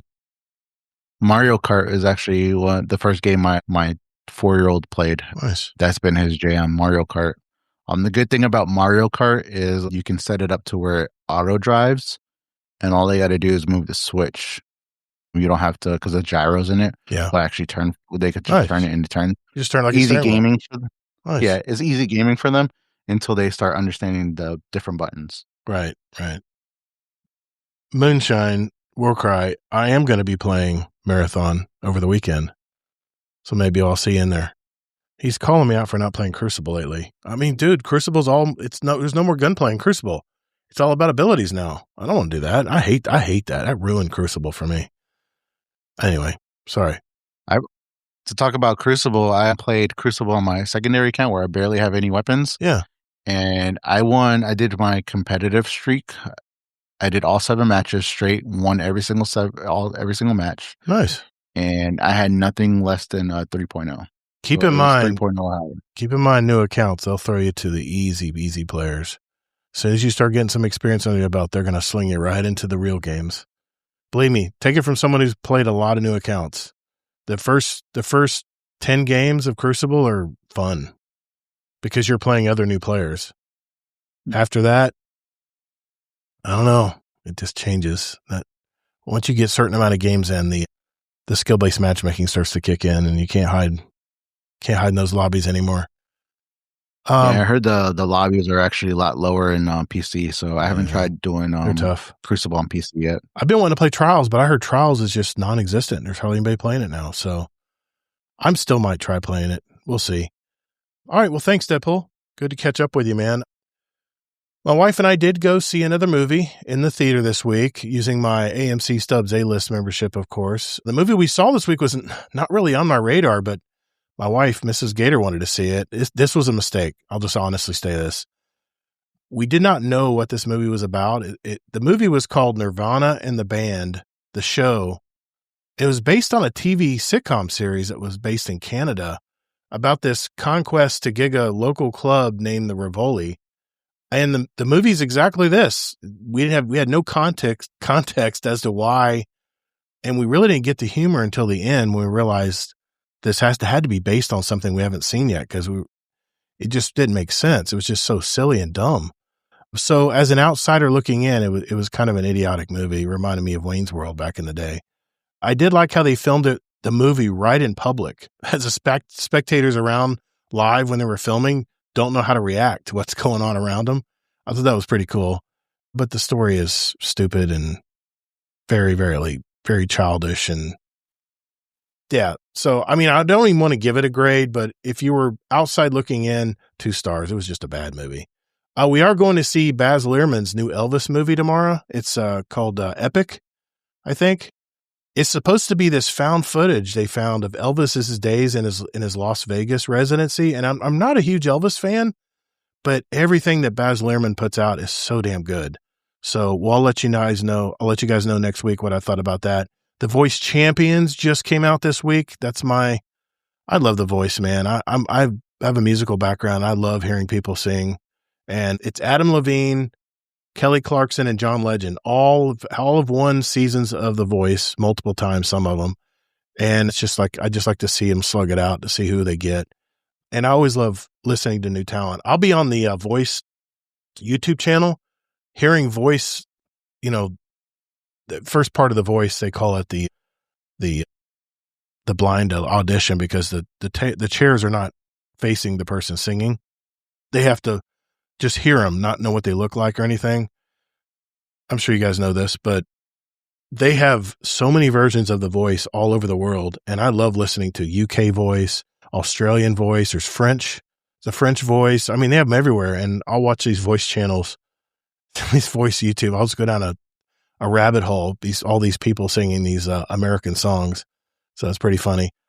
I have kind of taken a break from solo gaming this week, but I did want to share that my wife and I went to Dr. Phillips Center, also called the Walt Disney Theater here in downtown Orlando, last Tuesday night to see my childhood idols. We saw Styx last Tuesday night. I was a nerdy 16-year-old kid when I started listening to these guys in high school.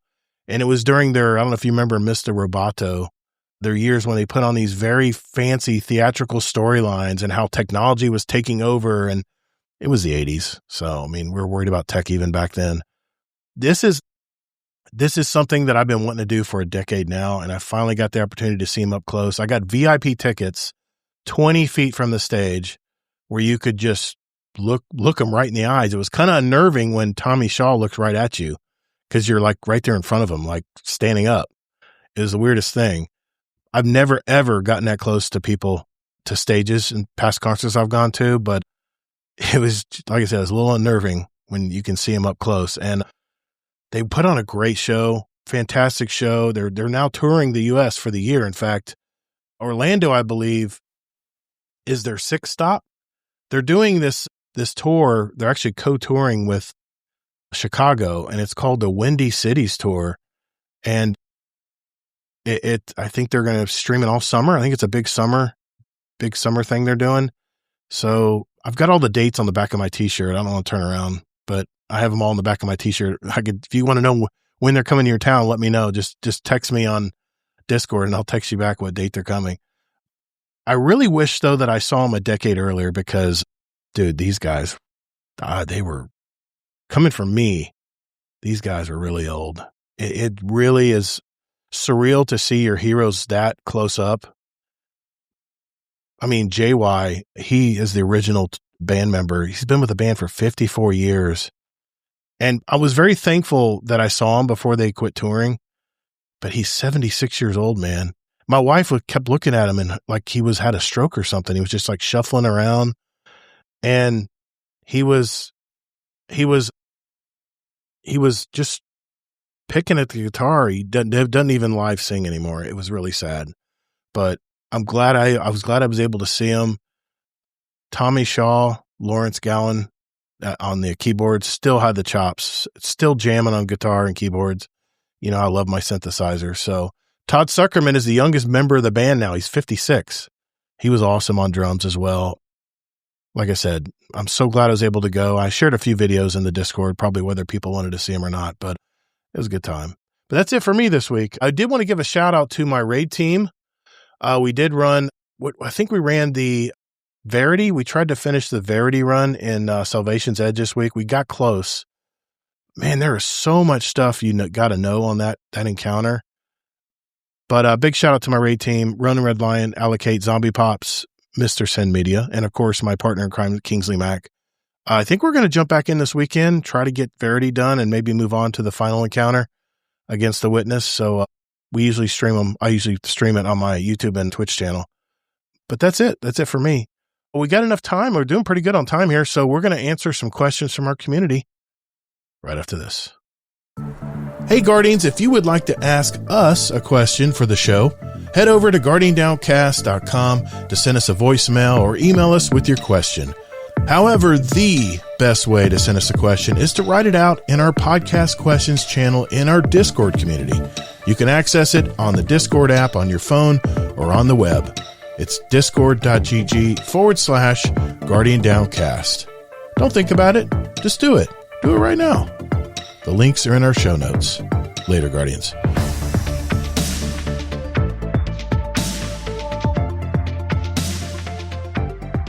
All right, boys and girls, it is that part of our show where we get our questions from you guys. And we're going to start with our Destiny questions in our Discord. First, it's McMaximo. He says, if Bungie went completely insane and decided to completely eliminate your main character type, what would be your new main and why? All right, so Bungie accidentally wipes our account. We got to start over. What are you starting with, Deadpool? Well, on my second account, I started with the Warlock. So you happy with that choice? I'm a hunter. Yeah, I'm a hunter main, but the Warlock's just, I don't know. A lot of utility, man. Yeah, especially with some of the gear you have, especially when you can have an arc buddy and a solar buddy at the same time. Yeah, it's really nice. And it's made my second account's been so much easier to run all the content because I've been running all the story all over again on Legendary for all the ones that do provide Legendary, and yeah. That's fun. So the Warlock's where it's at right now. Okay. And I'm already 517, and I've only had this other account for a year. Damn, nice. Nice, man. Z0mb1ep0ps, they wipe your account. What are you going to start with as far as a character? Probably a Warlock. Okay. Just because I put more time into it. I can jump way better with a Warlock than a Hunter. Yeah. They have more versatility than a Hunter. Now, if they eliminated my main character for good and I had to make another choice, I think I would probably play Hunter because that's the least character that I play. And I probably need to learn more about Hunter because I know in Crucible, a lot of people play Hunters because their silhouette is smaller and they're just built for speed and accuracy. And I'm sure I've handicapped myself from playing Warlocks in Crucible, but yeah, I'd probably go to, if they eliminated my character, then I guess I would go to Hunter. And I heard the tether's really good. The Void tether's really good right now. So yeah, it's really good. I got a really good solo build with the tether. I get my tether as soon as I kill all the enemies. Yeah, I forget what it's called. Ascension. I do Ascension. Right. It does arc damage to them, and then it puts out the decoy. So they're looking up while I'm dropping down. I could throw my Threaded Spectre, and it gets my prismatic back up, and then I have a super right away. So that's my build. I mean, that's what the Orpheus rigs. Yep. But in PvP, hunters are really great with hand cannons. Yeah.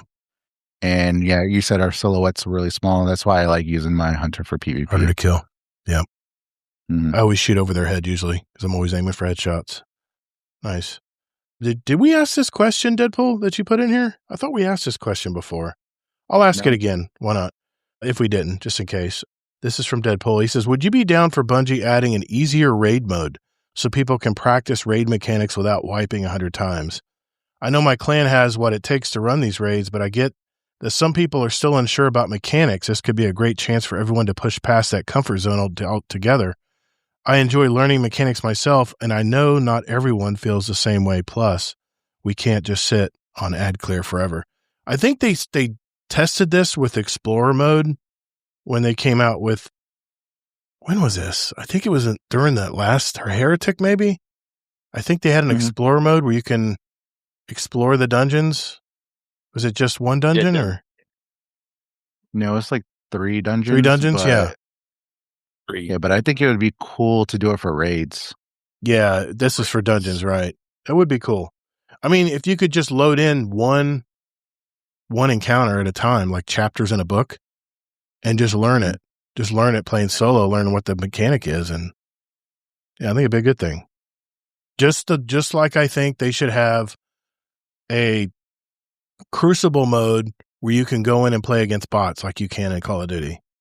Because then you could get over your fear playing against other players, get familiar and comfortable playing against bots, and you can adjust you'd have a slider. You can adjust the difficulty of the bots.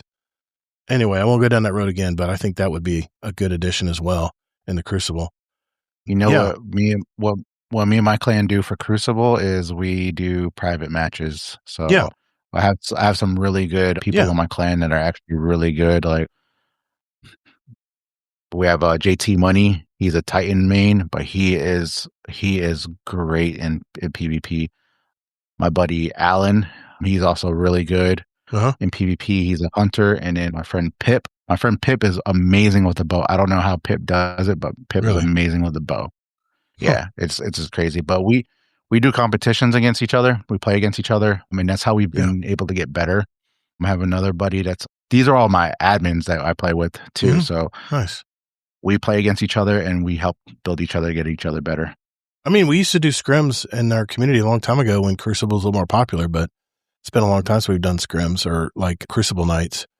And I think it was Monkey that would he actually had like a spreadsheet where he could actually gather data from the UI and actually match make people. And then the games were really close skill wise. He really matched people up really nice. Shout out to Monkey. That was good times.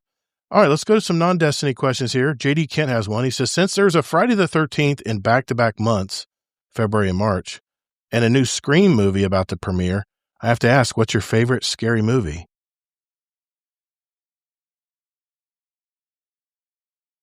Favorite scary movie? I know you're a horror guy, Deadpool. Start with you, man. I'm huge on, I actually like a lot of them. I like a good Chucky movie. I can go good with a Michael Myers. The Rob Zombie version's really good. Yeah. Friday the 13th is really good. Yeah. But I would have to go with Candyman. I remember that. I saw that movie. Those are really good. That was a good movie. The newer version, the newer one is actually really good. Really? Too. Okay. The latest one. That's a Jordan Peele. I think Jordan Peele. I did see that one. Yeah, I did see that one. What was the other movie that Jordan Peele wrote? It was about this white family. She was a psychiatrist, and she actually trapped this guy in his own mind, and they were taking over.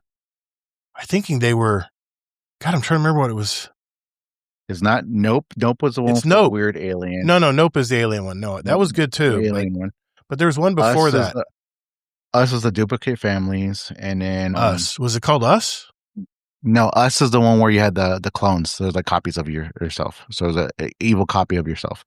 It is actually Get Out. Get Out. That would probably be one of my favorite like suspense horror movies. I'm not a horror movie guy, so I thought Get Out was fantastic. Jordan Peele makes fantastic movies. Zombie, favorite horror movie, man. What do you got? Feel like we answered this last time. We might have, but well, maybe not the same question, but something similar. Cabin in the Woods, probably my favorite one. Are you talking about the latest one with? What was that? The original one. I don't know. No, he's not talking about he's not talking about the one with Dave Bautista. That's called Knock at the Cabin. Knock at the Cabin. That was good too. Oh yeah, I thought that was good too. That was a good one. That was a good one too. Yeah. That and Leprechaun. Oh God, Leprechaun. Leprechaun was actually, I found Leprechaun to be very funny. Oh, they're great. Those movies are so ridiculous. They weren't even scary. They were just laughable. Leprechaun. I think he's coming out with a new one. Okay. I think he's coming off a new one. There's a new Leprechaun movie coming out, I think. I think I heard something about that. All right. Yeah. Just no Paranormal Activity. I can't stand those those spirit movies. Holy crap. Or like, what are the other ones? The Poltergeist? No. It's the series. Hazel loved those movies. They were called The Summoning or something. There's a bunch of movies like that. What? Conquering. The Conjuring. The Conjuring. Forget that shit. Nope. That's okay. I watched the very last one. The last one was actually pretty good. I'm good. And Ring was a crazy ass movie. Okay. Todd, you put this one in. If you could play any video game with anyone dead or alive, who would it be and what game? If a single player game, you would have to take turns and play side by side. Well, let's start with you. Who would you play with, Todd? Oh, that's a good question. I don't know. Yeah, it's almost like you asked it. Yeah, but I didn't think of an answer for it. We should always have an. Yeah, let's see here. All right, I'll go first. I'll give you guys time to think. It'd be Keanu Reeves, man. He's a gamer. Keanu Reeves. We'd play. I mean, play whatever, Call of Duty, whatever. I didn't care. I wouldn't care. But yeah, that'd be fun to play a game with Keanu Reeves. I give you enough time. Yeah, No. I got one. Go ahead, Deadpool. Todd needs to think. I would want to play Robert Williams, but with his Miss Doubtfire voice. Oh yeah, he was a gamer too, man. He named his daughter after a Zelda character. I think either the anniversary of his passing or his birthday is coming up, because Netflix and all the streaming services, they have a lot of his movies actually on. So I don't know which one's which. You know who else is a big gamer is Jack Black. He loves to game. Oh, Jack Black. Yeah. Yeah, that's why he did Minecraft. Yeah, makes sense. Yeah. And he was in Brutal Legend. Yeah. Mm-hmm. Yep. Yeah. You know who else is as a gamer? Do you remember in John Wick the sushi chef? Yeah. He's a gamer. He was in Double Dragon when he was younger. Oh, that's pretty cool. Nice. All right, we'll let Todd. We wanted Todd's answers in. Okay. The guy who played The Witcher, Henry Cavill. Okay. I think he games. Yeah. Nice. Dungeons and Dragons. All right, Deadpool's got one in here. Just happened to be on the night you guys are here, but what is one game you think is overrated, but you still respect why people play it or love it? Don't hate me, but Call of Duty. I used to love the series, but I lost interest years ago. It felt like the same content being recycled over and over, and eventually just stopped pulling me in. Yeah, we talked about that tonight. A game that is overrated, but you still respect why people play it, Todd. Think of one? Fortnite. Damn it, you beat me to it. That's what I was going to say. I get it. I'm not a fan, but I get it. I understand it. I mean, it's pretty cool when you have Homer Simpson running down, playing Homer Simpson with a gun in your hand. I mean, that is pretty cool. It's kind of I guess it's kind of a fantasy escape thing, I guess. I don't know. Dadbot Hero. Here's another weekly question for Todd, Kingsley, and other roundtable guests. In video games, we accept failure as part of leveling up. If gamers willingly grind through losses to improve, why do we resist failure in real life? And what does it say about us when we avoid discomfort? Are we actually limiting our own personal in real life character progression? How would our growth change if we treated everyday setbacks like respawns instead of permanent defeats? Well, I can tell you why we take risk in video games, because you can always just start over. It's not as easy in real life. I mean, I tell people at the end of the show to get your reps in, but I mean, if your one rep means you get killed in real life, then no, that's not a good way to do it. But if it's trying something new and you fail at it, then you just found out another way it does not work. And that's wisdom. It's knowledge. So then, yeah, I would definitely try again and not be dissuaded. I think our self-talk has a lot to do with that. It's funny, if we do something bad in our life, we have like a drill sergeant in our head just berating us, right? But what if it was your friend that did the same thing? Would you berate him, or would you say, hey, man, it's the way it is, man. It's the way things go. You just got to chill out, man. You just got to try again. Put your head down, figure it out, But we never tell ourselves that. Isn't that weird? We always are just the most brutal critics of our own self. That's why we don't try, maybe, again.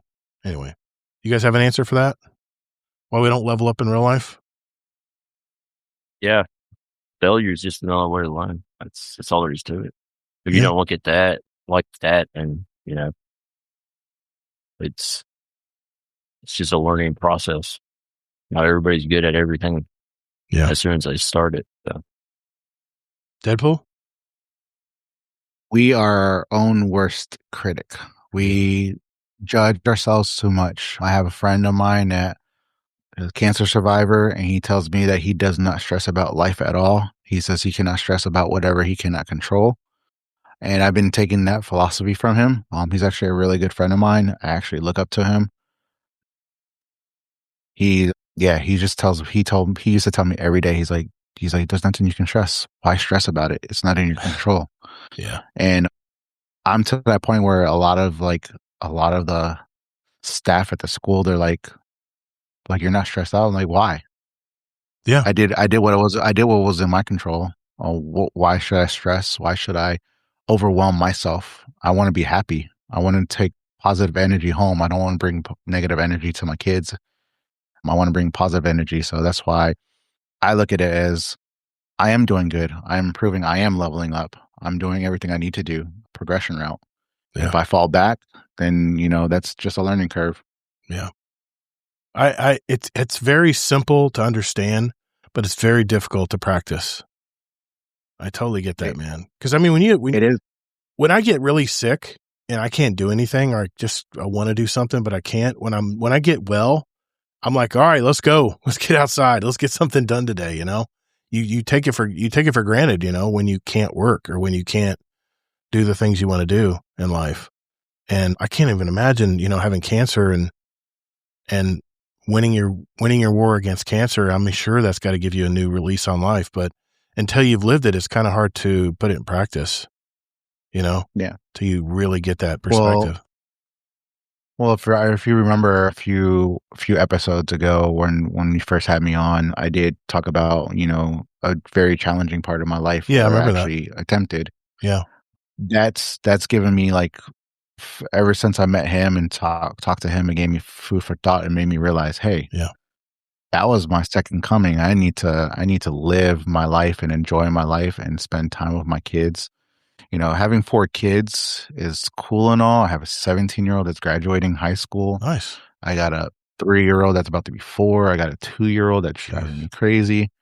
My 10-year-old, he's into gaming and coding, so he's like the genius. Well, That's all good, my man. kids are smart, but he's like, just I'm enjoying everything with them. Like, it's all about them and their happiness. Yeah. And if I wasn't here, how can I be able to provide them more happiness? How can I provide them a better choice in life? And how can I teach them my wrongs and my rights, Yeah.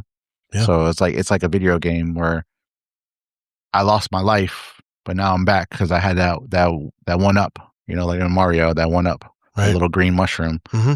So, it's reality check, I don't think I've ever told anybody this, but in my early 50s, I don't know if it's called a nervous breakdown or maybe a midlife crisis or whatever, but I worried about everything, my health, I was checking my pulse. It's awful fast, Well, it's fast because you're freaking out, dude. I was so worried about everything, but it's really weird when you reach a certain stage in your life when I don't know if you've seen it all, but when you've been through the gambit of growing up, I live purely in the moment now. It's all about in the moment for me now. I mean, I have hopes and dreams and things I want to hope for in the future, but I don't dwell on those things. And I certainly try not to dwell on the past as much as I used to, but it's a good way to live, man. Definitely a good way to live. Rodimus has a question. He goes, question, is the table round, square, oval, rectangle, rhombus? Was just curious. Follow-up question, is it plastic or wood or metal? Well, Rodimus, I'll just tell you right now, I envision the round table. It's a very large oval. It's made out of old hickory wood, and it's like 3 or 4 inches thick, but it has little cracks in it where it's expanded over the years. So I always think of like a medieval table, like if you were like in Game of Thrones, the tables like in Game of Thrones and stuff. And you have these very Gothic, very decorative chairs that we sit in. And like I said, like I told Kingsley when we first started this, we put a little padding in the chairs now so we can sit in them a little longer. But other than that, that's what I envisioned the round table looking like. So I guess that question was for me. And then Dad. So, point on that. Yeah. You know how King Arthur was known for the round table, right? Yeah, exactly. That's where I get that. But you know who invented it? No. Circumference. Oh my God, a dad joke. Come on, man. It's way too late for a dad joke. Oh my God. That's going to be a soundbite. I'm gonna save that one for later. Oh my God. All right. I think for Rodimus, the round table is whatever you imagine it to be. Yeah, exactly. That's what I imagine it to be as we're just sitting around it here. All right. Last question of the night is another one from Dadbod Hero. As Xbox steps into a new chapter of leadership, could this be the moment that reignites the creative spark and sharpens its long-term vision? Will it take more than a leadership change to truly reshape the brand's future in an evolving gaming landscape? And how might this transition redefine the role of Game Pass and its strategy while strengthening Xbox console identity in a market that is increasingly blurs the line between hardware and ecosystem? I mean, we kind of answered that already when we talked about Xbox and stuff. I'll just say this. I'm not going to prejudge Asha. We'll just have to see if she has some ideas in mind of what the future of Xbox will be. I'm not going to really prejudge right now, but I mean, let's face it. I think JD Kent said it in chat. They've already been struggling. So I guess when your company's struggling, you got to try something, right? To try to keep the brand alive, try to keep it going. Maybe she'll have some innovations that we didn't see coming. I'm going to give her the benefit of the doubt, but we'll just have to sit back and see. Do you guys want to add to that at all, or? I just gotta say, like I said earlier, we'll see what happens when it happens. She might bring something good to the table. Yeah. Or who knows? It might just flop. So true. Very just true. Gotta wait and see. Okay. All right. Just want to let everybody know before we leave tonight, our Destiny contest. We have a Destiny contest channel in our Discord. We have a Destiny channel, but don't get confused. It's a Destiny contest channel is where you need to put your best looking Guardian. It could be any kind of picture, however way you want to present it. But we're going to have a drawing. Is it next? Holy crap. It is next week. We're going to have a drawing to give away the Year of Prophecy Collector's Edition. If you look on the website, the official Bungie site, it's $175. And this is thanks to Amazing Taco King, one of our Raid Boss patrons. So he donated it to the show. And we're going to give it away, celebrating our rebrand of the podcast. So just want to remember, this is the last week, guys. I'm going to say Tuesday, March 3rd is the last day you can enter. So Tuesday, March 3rd, that gives you a day after it comes out on audio on Monday to get to our Discord and put your favorite character, Destiny character in the Destiny contest channel. It's at the very top. You can't miss it. And then we'll put whoever entered their outfits on there, and their Destiny, their whatever they call it, their bling or whatever. And we'll put your name on the wheel of names, and we'll give it away. Drip, thank you. My mind, I'm fading. It's getting long. I want to thank everybody who joined us tonight, whether you're watching from YouTube, Twitch, or in our Discord live stage. Feel free to join us next week. We'll be back again with more topics next week. And yeah, we got two new co-hosts coming in next week. I'm excited. I'm really liking this new format. I love being able to catch up and talk with all of our community members, especially ones that have been on our show in the past. And you'll see these guys in future shows as well. They're in like a rotation, and we'll just we might be adding to the list little by little, but we'll keep rotating our guest co-hosts back as long as they want to come back and talk with us. So did you want to give anybody a shout out, Deadpool-1-MERC, before we go tonight? Yeah, I want to give a shout out to all my clan members that are actually listening and watching us tonight. Appreciate you guys for supporting. Also want to give a shout out to everybody in the community. I know I've been distant a little bit from the Crucible community. Yeah. Sorry, Moonshine, but I've been going through some stuff. I'm actually trying to buy a house. So that's why I've been less gaming. But I'll be back onto the Crucible nights soon once I finish helping out my clan and stuff like that. So I'm trying to get them in the right spot where I don't have to hold their hand for everything. Hey man, life comes first. That's for sure. Family's first. That's for sure. Z0mb1ep0ps. Anybody want to give a shout out to? To me? Really? Thanks, man. I'm the best raider out there. Thank you, man. I don't want to take credit, but I mean, you're part of it. Yeah. You know, the Saturday night raid team and the Wednesday night raid team. Yeah, man. It's a lot of fun every Saturday. I hope you guys want to tune in and watch us struggle bus and trying to learn the new Salvation Zeds raid. We'll be doing that this Saturday. I think 10:30 p.m. Eastern. We usually have someone who comes home late from work, and I think that Sen doesn't get off until a certain time, so we start a little bit later so he can have time to drive home and not not rush home too quickly and have an accident or something. So his job's quite demanding. So we appreciate that he makes it every Saturday as well.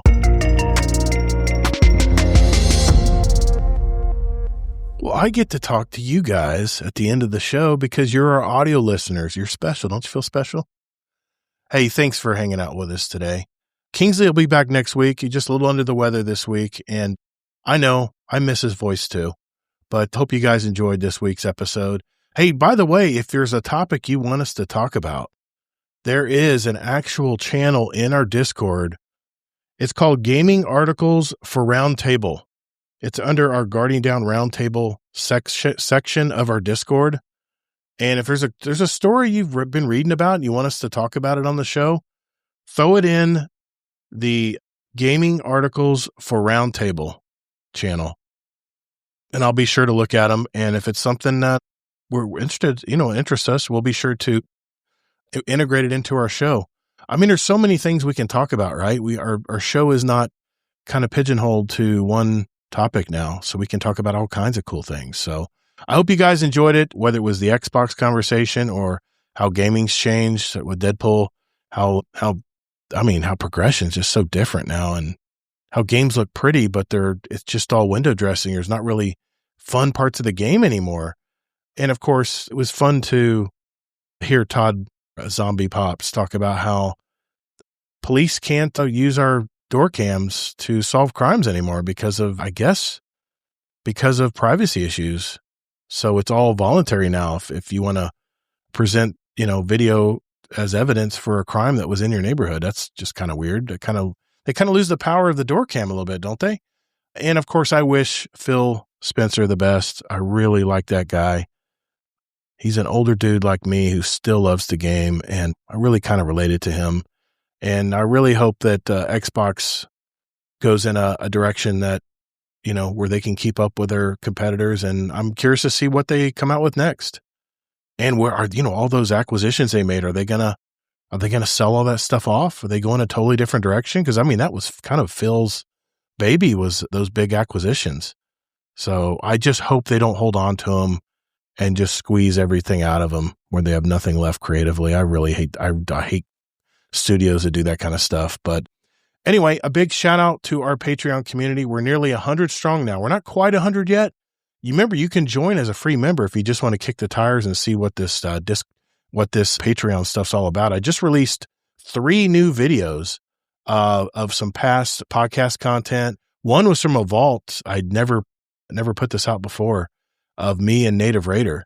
And it was a really good conversation back then. And what's weird is you can hear us talking about the problems we're seeing in Destiny and how things haven't changed all this time. Things are still in the same boat, it seems. But yeah, check it out. It is Support Guardian. It's patreon.com/support Guardian Downcast, or you can just hit the link in our show notes or at our website, guardiandowncast.com. Thanks to our large donation Patreon supporters. That would be our Dungeon Champion patron by himself, Deadpool-1-MERC. Our Raid Boss patrons, Amazing Taco King, Frostbite, and Jealous. And like I said, if you enjoyed today's episode, you got any value out of what we talked about today, hit the share button. Let someone know about our community. You can send them to guardiandowncast.com. It's probably the easiest way to do it. So whatever game you're into these days, be sure to take breaks, hydrate, and touch grass. The Scarlet KM, playing Warframe right now. The path to victory is long, but there's always hope. Fight! Thank you all so very much for listening, and whether in life or in your game, get your reps in. Later, Guardian.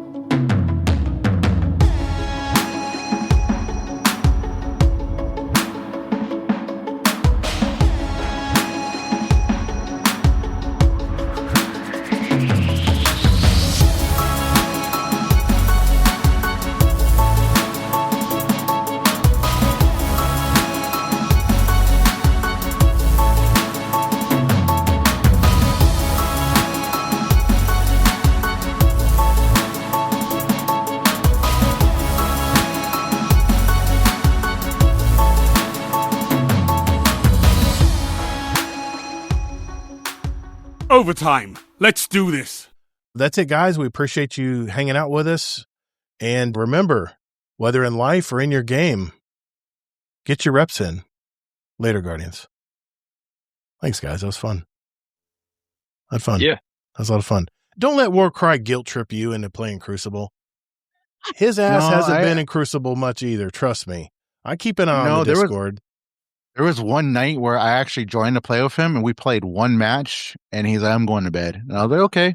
And then I see him get on every once in a while, and then he gets off really quick. And I'm like, come on, Warcry, just stay on a little longer, Warcry. I actually thought about joining him one night, and he was off. I jumped in to join him for a game, and he was already off. So I was like, dude, what do you want me to do? I mean, I was trying to join you, but what are you going to do? Oh. Well, you know what? Warcry, next Thursday, because I know you're off on Thursdays, and you normally do it on Thursdays. Next Thursday, I'll join up on you. Hey, I would join you guys to play the marathon, the server slam, but I see you and Warcry about to jump on. I got the pit to watch, man. That's my nightly thing I do after the show. Then I'll reward myself with some banana pudding tonight. How is that new? I haven't started the new season of the pit. Oh, it's fantastic. How is it? It's just as good, if not better, than the first season. It is really good. I'm waiting. I'm one of those. I hate waiting for week. So I normally just wait. I just waited out. I waited out the Welcome to Derry with yes. I heard about that. I heard that's good too. The HBO. It is. Oh my, that is really good. And that's not too. It's not too horror movie. No, it should have been a movie. Okay. What I think it should have been a movie. Oh, it's on my list. It's really good. It's on my watch list. I'm hesitant. I mean, I've watched the It movies. I know they're not that scary, but you just never know, man. But I heard really good things about Return to Derry. I heard it's really good. Is it more of an origin story? Is that what it is? Yeah. It's more of an origin. I like that stuff. Good deal. All right, gang. Thanks for hanging out with us tonight. Kingsley, get better, buddy. Hopefully we'll see you next week. I think he's passing a kidney stone or something, man. He's having a hard time right now. So, Dr. Moonshine, Gator Cat, Scarlet Maddie, Notorious Gator, thanks for hanging out with us in the Discord tonight. And we'll see you in the Discord. Later, guys. Bye.